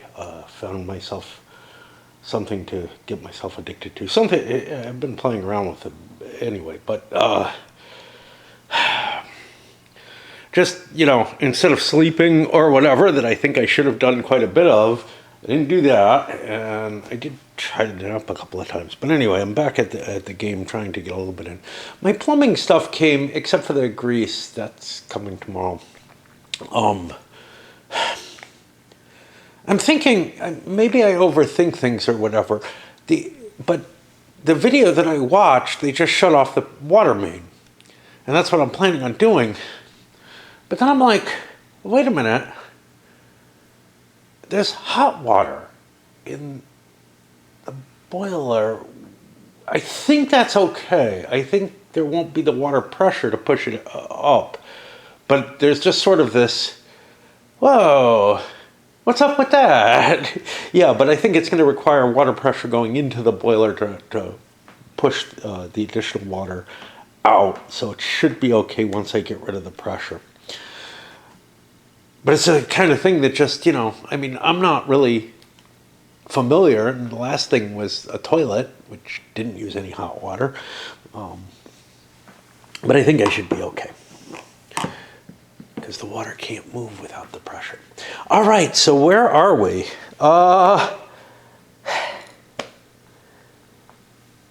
I got a look about diplomacy, but I don't really feel like anybody's working too much together, nor are they fighting each other too much.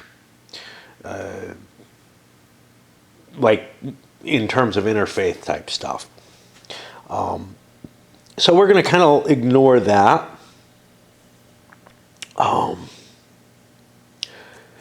This is, wow, I've been doing, okay, this changes the nature of everything, doesn't it?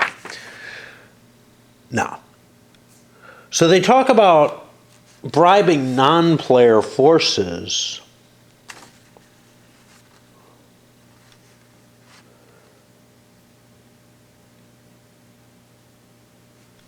And that doesn't seem to actually be the case. Because the two non-player forces, the Fatimids and the Armenians, like over here, it says, players also bribe non-player forces during this phase, see scenario rules. Maybe in the Second and Third Crusade, I doubt it though. But the Armenians, their special rules are they get bribed during your activation, which is how I've been playing it. But now I see this, and it's like, what the fuck? We've got, you know, a special rule book just for the First Crusade. You'd think it would align with it, but it doesn't always. And then, wow, there's something weird going on at my neighbor's that I gotta look at. And then the Fatimids come out due to an event card. This weird little light, there's a big light in front of his garage, but there's a little light, it's inside his garage. And it was just confusing me because I'm like, is there somebody like going around with a flashlight next to his house? Is that him? It's okay if it is. And it's him in his garage. Okay. Not that I know what to do, but who knows in this world, right? You know? We got, all right. So I divide up the forces as usual and then go through this whole activation shit. Once again, I think it was Slagonix who pointed out that he doesn't really like this combination of the points for chits, selecting cards, going into a chit pool, or in this case into a deck. I actually am very much in favor of it.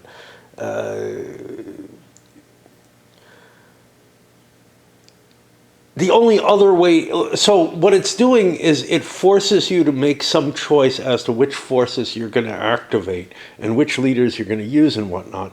And it limits you to how many you can have without a lot of knowledge of that. It's something very different. I got the feeling that he was thinking that it's just sort of like an overlap of the same kind of process. I'm not sure what his thinking was. But to me, it's something very different. One is, how active is my faction? You know, how many of those commanders do I actually get to move? And then the order in which they move comes up in this. And actually, one of the things that I didn't like, or that I prefer about this compared to the old Crusades game, the old Crusades game, everything moves. In this, the fact that you have to make these sort of CDG-like choices as to which leaders you want to commit to moving, and you have to do it early in your turn, you know, like not kind of in the moment trying to decide, do I want to officer an event or something like that. Right off the bat, you have to kind of decide what your strategy is going to be. I usually don't like doing that kind of thing, but the strategy is not that hard in this game. And it kind of comes up to how many points you got. I think that's one of the positives in this one. Okay. There is a serious possibility you could end up with not a lot of cards in the deck. Let's just put it that way. Oh, yeah, this should still be ravaged. Okay. I was thinking, wow, shouldn't it be flipped over? No, it stays ravaged because it's under siege. It doesn't recover. For example, the Southern Franks got like a 6-point, which would have allowed them to do 2 Adamar picks, but I really need to move Raymond, I guess. And Adamar is fine sitting here at Tiberius. But yeah, I've got 1 card in there for 1 leader from that. And the Mosels, who initially start off with a lot of points possible, and no problem, they can always use all their leaders. Now that Carboiga's in, they're more like the Northern Franks, for example, with their big force. Uh-oh. What's this?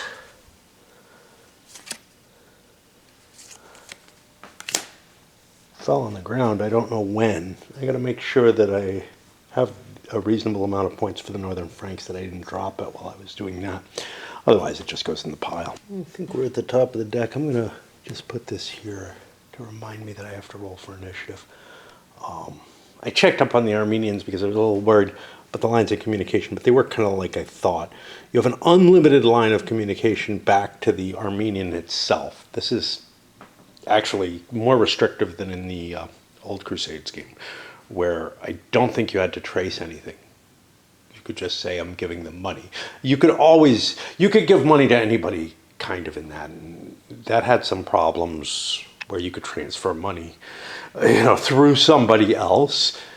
So like, let's say, this was what was really ugly, but let's say I had Steven here and wanted to get money down here. I could funnel it through another player using the interplayer bribery. And then they could bribe me, and that could go in any of my treasuries. And it was like, yeah, there's some capability to cheat one another.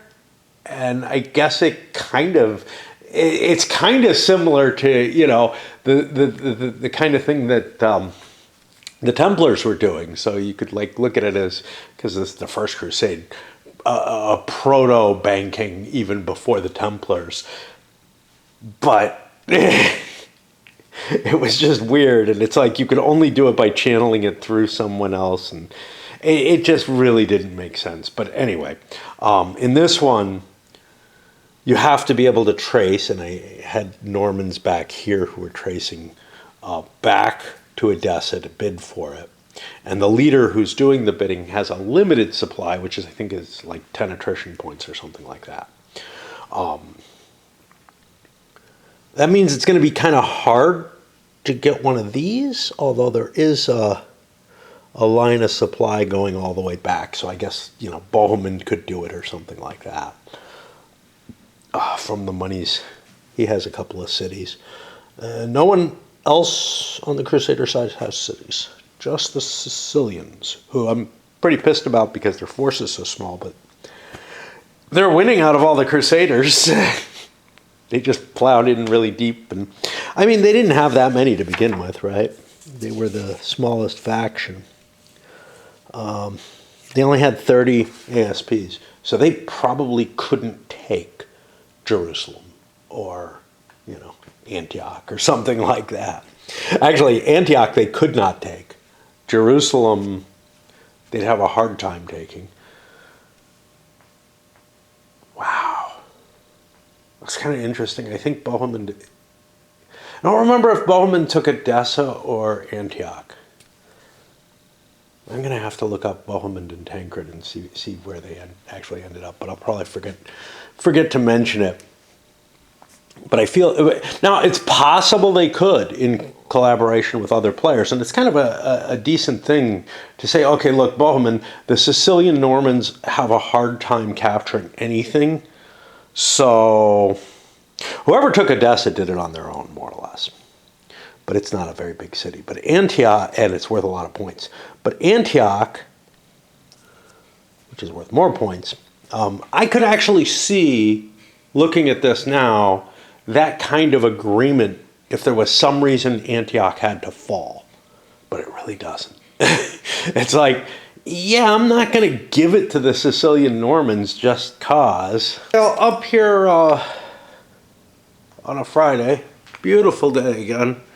This whole week has been at least, reasonable. The last couple of days were really foggy. Today, it was kind of foggy when I got up, but it's cleared already, which it hasn't been doing. I don't know what that means, a weather shift or something. Since it's Friday, it means I'm going dancing now. It's a little before noon, I think, which means I woke up a little earlier than perhaps I wanted to, but I got a long sleep, whatever. I think I want to try to get this turn played out in the few hours I have, so that's going to be kind of intensive play, for me at least. And load it up before I go out. So Let's get cracking. With a Ridwan card, now it turns out I have both of them I've been able to put in the deck, which means I am going to recover him. I think I'm pretty sure, actually, I'm not going to look it up, get a continuation roll on that. It would be a harder choice if I didn't have 2 cards in the deck, because I might want to go get him in a position where he's in supply instead. But now I actually have capability of moving in here. Now what's really weird is if this was under siege, I could bring this guy out. It would cause all kind of issues. But if it's not under siege, I can't. He's in the area, but these guys won't leave to sortie. Now, you can make arguments for why that's the case, so I just want to point out the differential. Well, the difference. As I add random letters for no reason to make it sound different. Cock goes. Now, the cock, I have a second card for it as well. He came out, he's going to defend his territory by doing harassment attacks on Bohemond. The Crusaders are very, very vulnerable too. If they lose too many strength points, they as an individual faction can no longer conquer things. So it really feels like a good strategy to me and I would be planning to do that with Ridwan here. But especially for the southern Syrians, if anything reaches them, they kind of have to do something about it. And fighting battles, even though I had more troops under Dukak, that's a risky thing. Whereas this is much more favorable to me. And if I can weaken the Crusader factions enough, then they have to start working together, and that makes things a lot harder on them. Kerboga falls back. Again, I don't feel like leaving small amounts of troops does a lot of good, and leaving large amounts of troops can do something. Here and here, we've definitely impeded the siege activities, but it just changes your options for how oddly enough, you're not going to be able to starve out a large amount of people particularly well, which feels weird. Like, a large force is less likely to fall to a long siege, and therefore it has to be assaulted more. It feels like all the motivations are getting wrong, and I do believe the original game got the same kind of feelings wrong. I don't know if I caught it during during my review of that one. Anyway, because of that, Kerboga just leaves Aleppo with his 1 strength point. He picks this up and gets a continuation, drops a partial siege over on Edessa. Partial because, there's Crusaders in the area. I got tons of troops with Kerboga. I can assault Edessa if I want. He also only has 1 card in the deck, so he's not going to get to do anything funky anyway. So he might as well be in that partial siege, because the Armenians aren't going to come out and fight him. Now I'm in the problem with Raymond, who does not have enough strength points to even go siege Acre or Jerusalem or anything along those lines.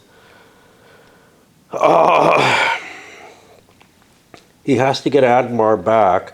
Unfortunately, I have 2 cards for him, but he has his knights with him. So he starts at a 5, 6, 7, 8, 9, 10. I'd be in a lot of trouble. 6, 7, 8, 9. I still have a chance of losing troops, and I really can't afford to. So I'm going to 5, 6, 7, 8. I'm just going to move here. My goal is going to be to gather with Admar and get a single force that can siege things, and kind of hope for the best.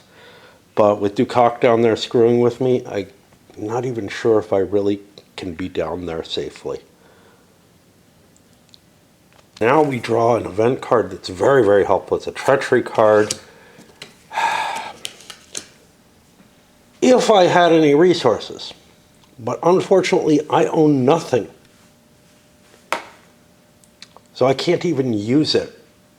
I could trade it away or something. But yeah, I do not have the capability to take anything by treachery. That would be really helpful for like taking Jerusalem or something. Now, it's not a guarantee. I'd have to have money and whatnot. But this has a reasonable amount of money. So if I take Acre, I might be able to take Jerusalem, or I might take a higher risk element for a lesser SDR. But I feel like if I can take Acre, I should. But that's not this turn, so I'm just holding that card. Baldwin pulled back to St. Simeon, taking it over. Now, this was kind of weird. I rolled a continuation there, and I realized, wow, I forgot to roll a continuation for Raymond. I just moved him there. That's fine. I went back and checked. He wouldn't have gotten it anyway, so it's okay. But it's something, yeah, I don't know. The mechanisms just aren't like as well seated in my head as they should be, I guess. A little interlude, because we need to do that every now and then. You know, with a pretty day like this, and the days, the last couple days and whatnot, it's so easy to just not want to do anything, to not, you know, to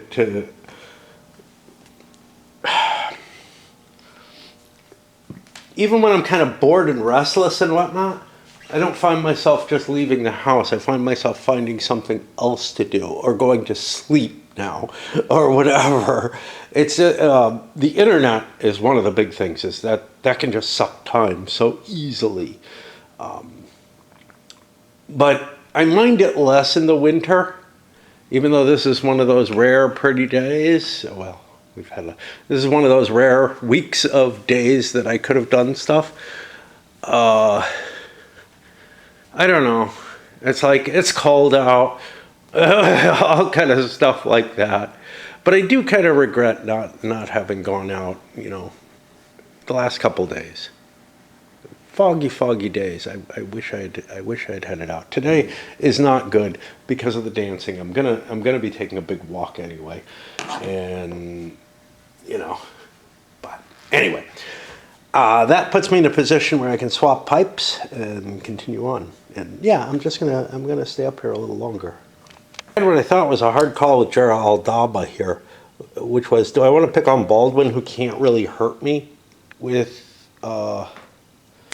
harassment attacks, or do I want to go up here and pick on the rather mighty Northern Franks main force, which is huge, and it would wipe me out if it fought me, but I can run away. And I can do the harassment attacks against it. In terms of functional effects, I'm not really that worried about the Germans. They're a really small force, and in particular, I'm not worried about Baldwin. Ridwan could conceivably wipe Baldwin out, you know? So I don't feel all that, but then I realized he's in a town. I can't harass him anyway. He'll avoid it. So we'll go up and pick on the Northern Frank. I realized I put myself in a problematic situation, which I didn't have to put myself into, which is that there's only 7 strength points for the 2-star leader, which means he can't have his full 10 strength points there. And I'm forgetting to use my dudes to generate reinforcements this turn. I haven't done that before, but ooh, that's not a good idea. Because I can't focus on 7 players very well, I'm cheating here and dropping 3 strength points off. This is actually a mistake I'd be likely to make, even if I was just playing one faction, where I'd, you know, set a card in and everything, without having realized before in the army assignment that I had to drop off those 3 strength points. I'm okay with cheating it this way. It doesn't really impact anything except make me feel like I'm not as much of an idiot as I am. Got Baldwin's second card before I get Godfrey's card. Without a leader here, I feel a lot safer. I can walk by without any problem. The question is, how far do I want Baldwin to go? Because Godfrey, I can project how far he can likely go. He's got 2, 3, 4 attrition because of the knights. 5, 6, 7, 8. He can make it down as far as Beirut. That's not necessarily good. What did I say? 4, 5, 6. This wouldn't be a terrible place for me to aim for if I can get there with Baldwin. Because then Godfrey could collect up our forces and we could have a singular force, the same way Sicilian Normans do. We really don't have a big enough army to be split up anymore. I managed to get a third continuation. I think I'm just going to pass on it after taking both of these towns.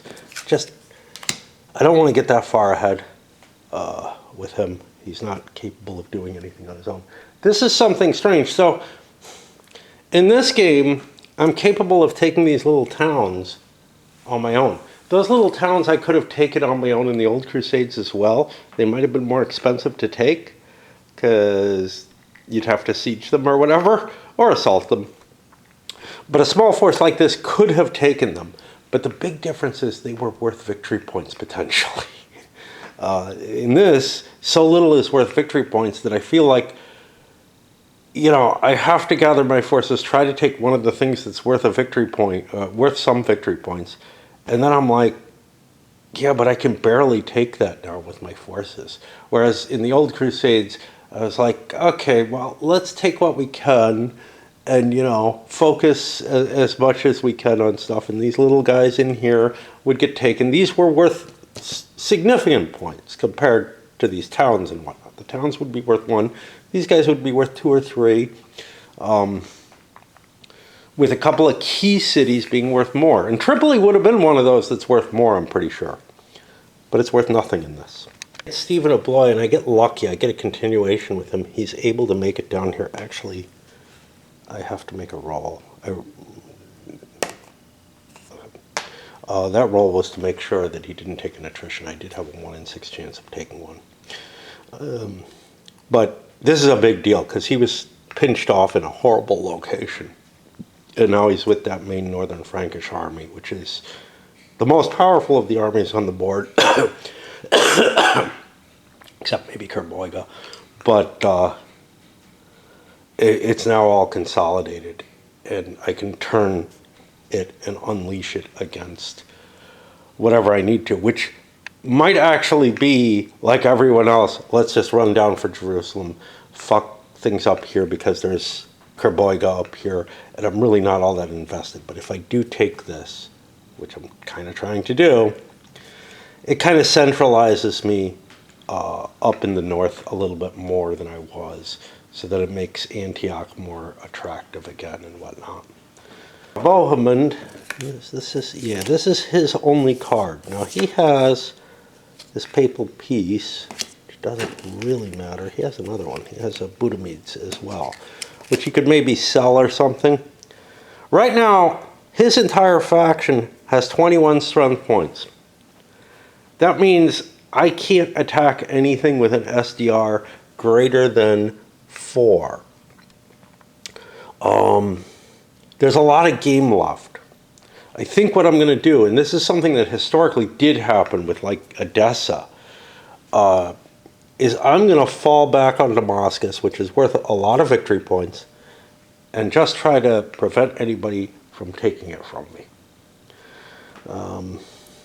Now, I've got 3 attrition points, though. That's a problem, but I do have a lot of capability. So I'm going to look to see, am I better off going this way? 4, 5, 6, 7, 8, 9, 10, 11, 12. Oh, well, I don't know. What I said, 3, 7 gets me to here. Yeah, if I get a continuation, I can keep going, but I might suffer badly if I don't. Maybe I just fall to Homs. I don't know. Well, let's keep going. We get to go again. And again, 3, 6, 7 into here for nothing. And that puts me in Damascus, and I'm happy being there. I'm not going to roll anything else because there's nothing else for me to do. Armenians, which do nothing because the only Armenians controlled are by a different player. Then I get to shift the Crusader fleet. I don't really give a shit. I'll leave it where it is. I don't care. It might be helping someone there. And then we get to Godfrey. This is Godfrey's only card. He's going to try to get himself together with Baldwin, I guess. It's not to make an attrition check, but that means my continuation fails me and I'm stuck over here, which means I'm going to take losses. That's life, right?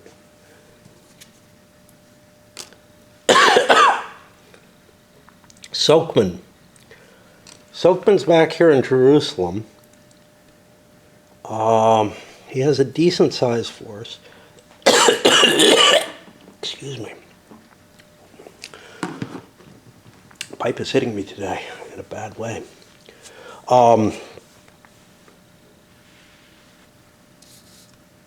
Taking towns doesn't really matter for anything. How much danger am I in from this? Well,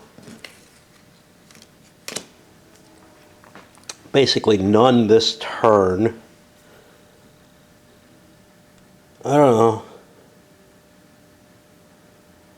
Like, I'd like to get Soakman up with Dukak, but I don't care that much. Oh, and I gotta check my sizes. Yeah, he's fine.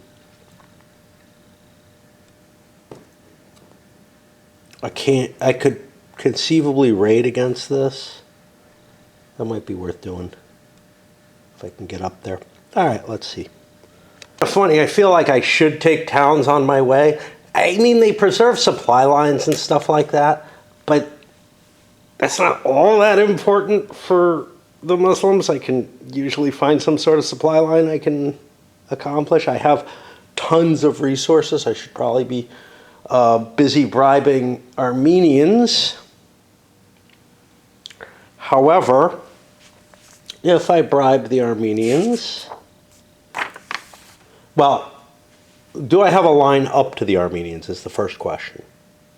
You think the answer is no, because there aren't a lot of channels going up. Fair enough. Cool. Take one stupid idea out of my head. The northern Syrians might,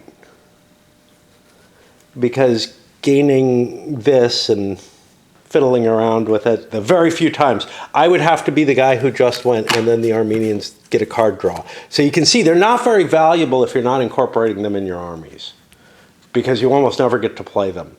Again, that's different from the original Crusades where you got control of them. That meant you got to plot their movement, and anything you got to plot movement for got to move.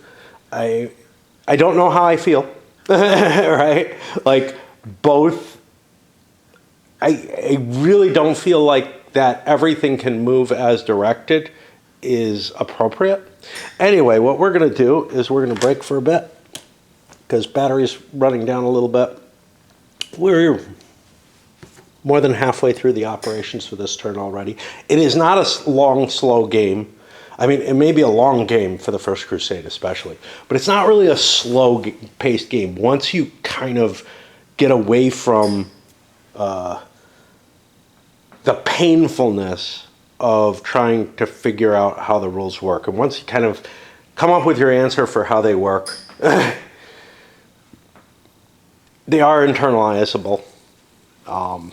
Depending on what your answer is. If your answer is looking above all the time, no, they're not. Like if you want to make sure you get them right, no, they won't be. But if you come to some shortcuts, which may or may not be right, you know, once you have the argument and you understand how you're going to play it, then it does play relatively quickly. It just, I mean, there's none of the excitement in Kingdom of Heaven. What ends up happening is it ends up feeling kind of like the old Crusades game, which is like, wow, this is really kind of a snooze fest in a lot of ways. And this one I think is worse in some ways because there are less places you can do things for. There, you know, you're getting stuck down to the, yeah, let's just go defend Damascus, and because we can't do anything for the rest of the game. We've gone through, you know, out of however many turns, we've gone through, this is the 5th turn. And there's about close to 15 remaining. And I feel like the Sicilian Normans are out of the game. They've shot their wad, they own something. And it's not worth risking anything anymore. And again, that is historically accurate. I don't mind that at all. But for it to happen at Damascus instead of Edessa, well, that's cool. So let's look up the specifics of how the Crusader... And again, this feels like somebody just wasn't thinking. I just got the Crusader fleet card with Sokhman coming up. Sokhman's here. Well, all the Muslims are on one side of the table. That seems relatively natural given where the boxes are, etc. It's either going to be always the Sicilian Normans or always the Northern Franks who get to go because of this. And that should just be written in as a rule if that's what was intended. Not leaving it to seating order, which might be random but probably isn't.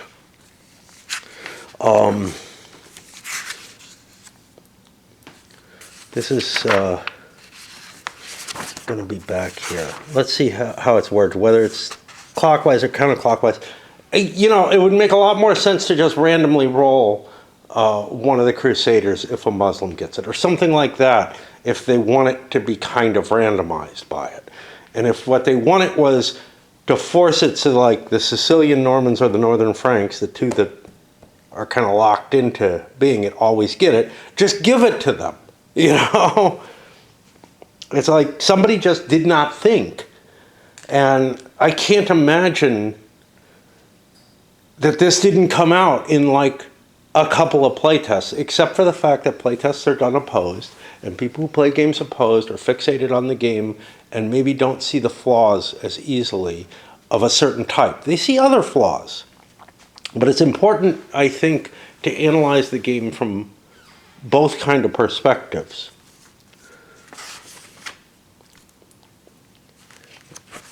Finding shit in these rules is such a pain, though.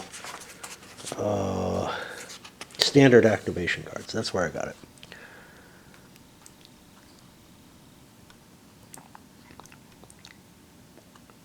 If drawn by a Muslim, the Crusader who most recently played an activation. Okay, that's not as bad. That works. So we go back and it'll be the Germans get to control it. I don't know. We don't have enough strength to take Acre. Not really. Do we? Well, we do. Let's just leave it where it is. It's not going to do me any good anywhere else. Armenians. Who just got them? Sokhman. He doesn't have any. Fair enough. And then we're at Robert of Flanders, who's in charge of that siege. I don't know if he's gone before, so I have to search the deck for his card. But I have another card. Now, Al-Duba here is harassing me. I could take an activation while I'm in siege, switch it to half siege, and try to chase him away. I think that's a good idea. At least it forces him to take some attrition and whatnot and pay a potential price. Obviously, if I fight him, I've got... Well, here's what's weird. I mean, I have the huger force because I've got Robert of Normandy with me as well. So if I fight him, it's fine. I can't take Stephen with me on the attack because on attack you don't get to assemble everyone, just everyone who's under your command. And Stephen is still independent right now, although he's part of the siege. I could get a continuation and that lets me continue the siege. Another option is I could just keep working the siege here. And we got a mess. It's an SDR of 3. I've got 2 assault points on me already. Let's just take the city. Fuck it. We'll deal with Dabba Dabba Doo later. Succeeded. The 2 Roberts are under one command. So I sent Stephen inside along with commissioning a strength point. I don't know.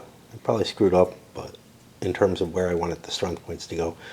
The assault points are still both there because he still has 1. He just made it to 3. It returns back to 1 remaining. Resource points ravaged. That all stays the same. I'm going to stay there because I can, you know, come back and fight, I guess. I don't know if I even want to, but I have another card so I can fall into the city if that's what I want to do. I can walk somewhere else if that's what I want to do. So yeah. Gotten kind of messy. I think he's actually on this pathway with the harassment. I don't think he's left that. I drew a Ridwan card next. Ridwan probably wants to gather forces and try to bring a real battle into play. I don't know. I don't have many forces. Maybe I just maybe I just, I don't know what. I go down and gather this. I could do a command and generate troops. This will kill one of my troops guaranteed, and possibly up to 3. If I roll to gather troops, I'll be rolling at a -1, which actually sounds better. So I think I'm going to try to muster troops instead. And it's a little vague how this is worded. This says, may do nothing else in his activation. It doesn't talk about continuations here. I've been assuming you can't continue. Let's see.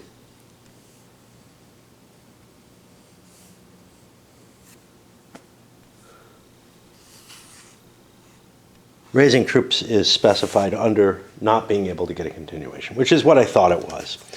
If I got a continuation possible, that would have been great, because then, I certainly would have wanted to do it.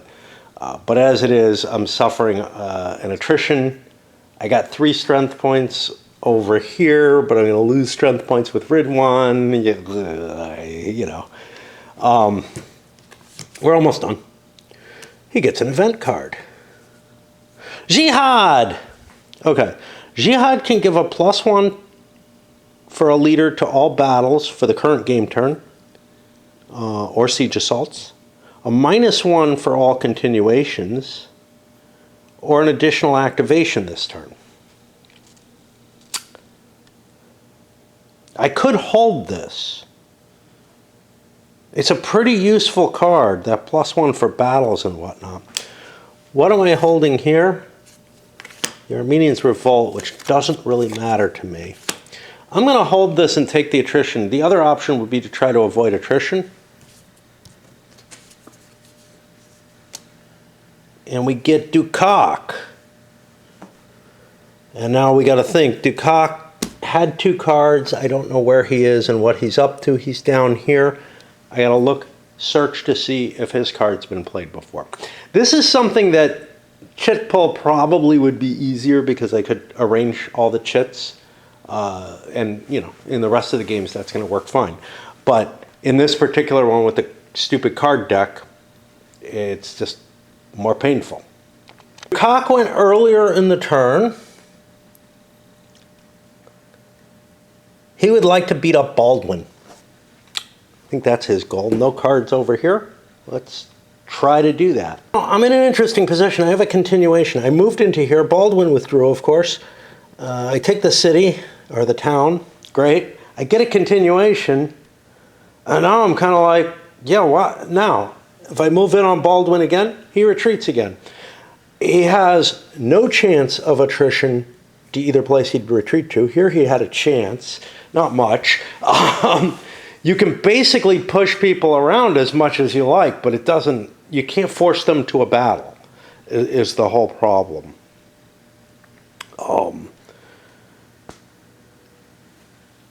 And that's appropriate. I feel like that works for the era, but there's sort of a, okay, what am I going to do though? I guess I could go pick on Adamer down here.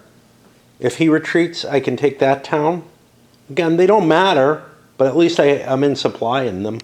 Taking that town, now I could start to reduce the southern Franks by moving in on them and doing a harassment attack. Of course, that puts me at risk for point attrition.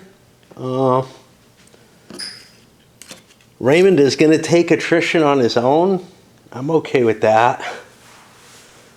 This is the one advantage, is that I can use my units, the Muslim units, to do these harassment attacks where I can actually wear down, and they can't withdraw from that. Uh,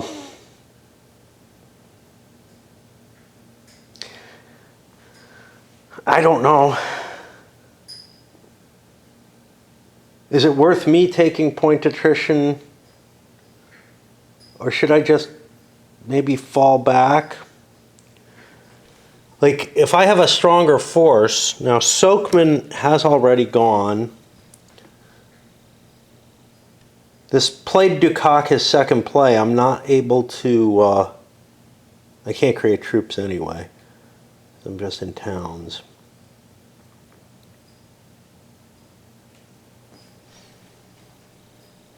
It's the only thing I can do in the activation. I feel like that means I can't do it. It's not like sieges or something that I can accomplish at the end of my activation. But the term activation, I probably need to look at. We have all kind of words for it. Activation rating, points marker, deck, card, activated. But activation itself is not defined there. Do we have a rule? We have rules on activating, but not activation itself. See, this is the whole thing. Like, what defines an activation? I can't find a particular rule that says it. Maybe it's in that book, but I don't trust that book because that book includes new rules that contradict the old rules. So fuck that book. That's a third set of rules. I don't think I can try to create, try to move into a city and then hope for another continuation and raise troops. I think it's the only thing I can do over the activation, which sounds like something that includes both the initial and the continuations. I'm just reaching for things. Bohemond, I could go siege him. But then I'm letting other people play around. It's low on resource points. I don't have a shit ton of troops. Of course, if I win, I capture everything. That's pretty cool. Like, I take out an entire faction, basically.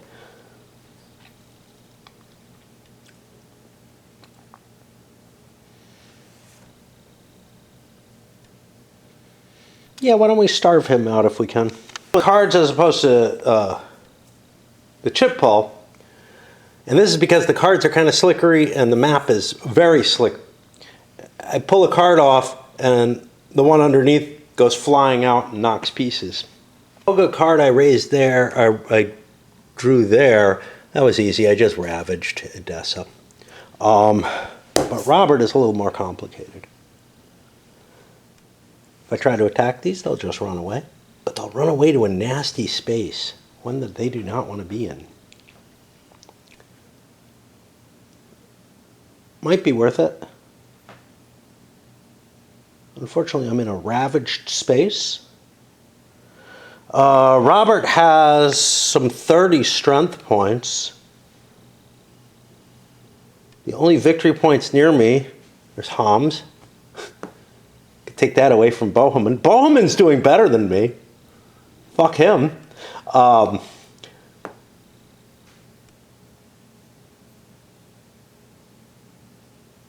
Or I could try and move up against the Muslims, in particular the Syrians, the northern Syrians there. The only points there, but they're worth a lot, is Antioch. Antioch is almost as big as Jerusalem.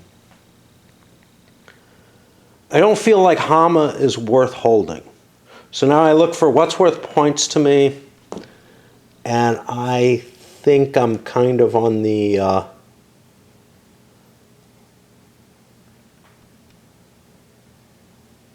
See, I'm worried about the Muslims because they're worth a lot of points. The Syrian and the two Syrian factions in particular are already worth a lot of points. They just so the southern Syrians are holding 10, and that's it. Bohemond's got 13. The Northern Syrians have 10. And that's it.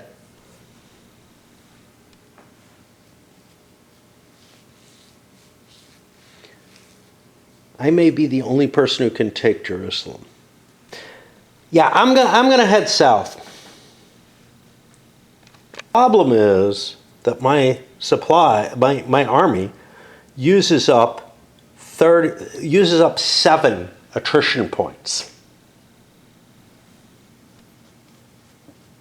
And this is the stuff that can kill things. 7 means on a roll of a 6 I get a 13. If I move 1 space, I have a chance of starting to lose stuff.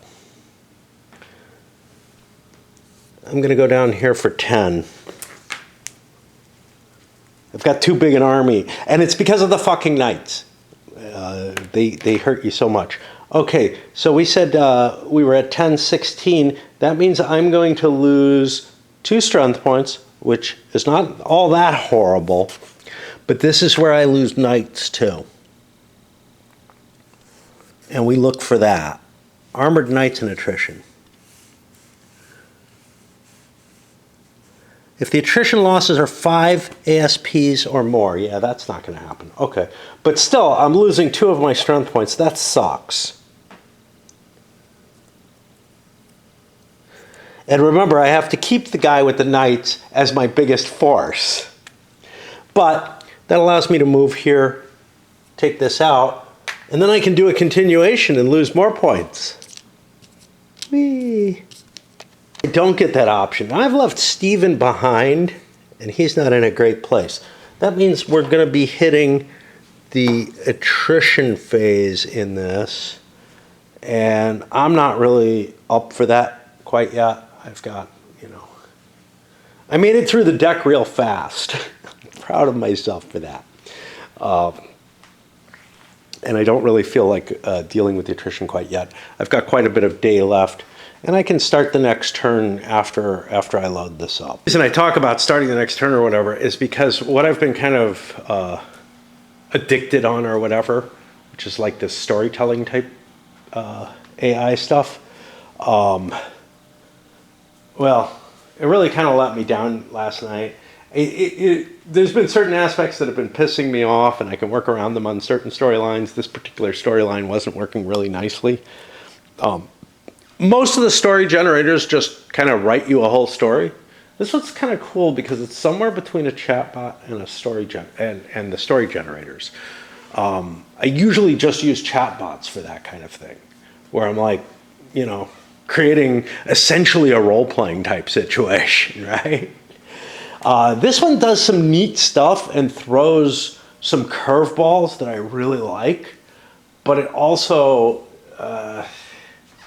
kind of forces, tries to make your decisions, or even worse, gives you internal monologue, and I'm like getting really pissed by the internal monologue it's giving me in the current one. But it is actually not only so it's really interesting. It has narrations, it has voices, it has all kind of cool stuff in it, and it's absolutely free right now.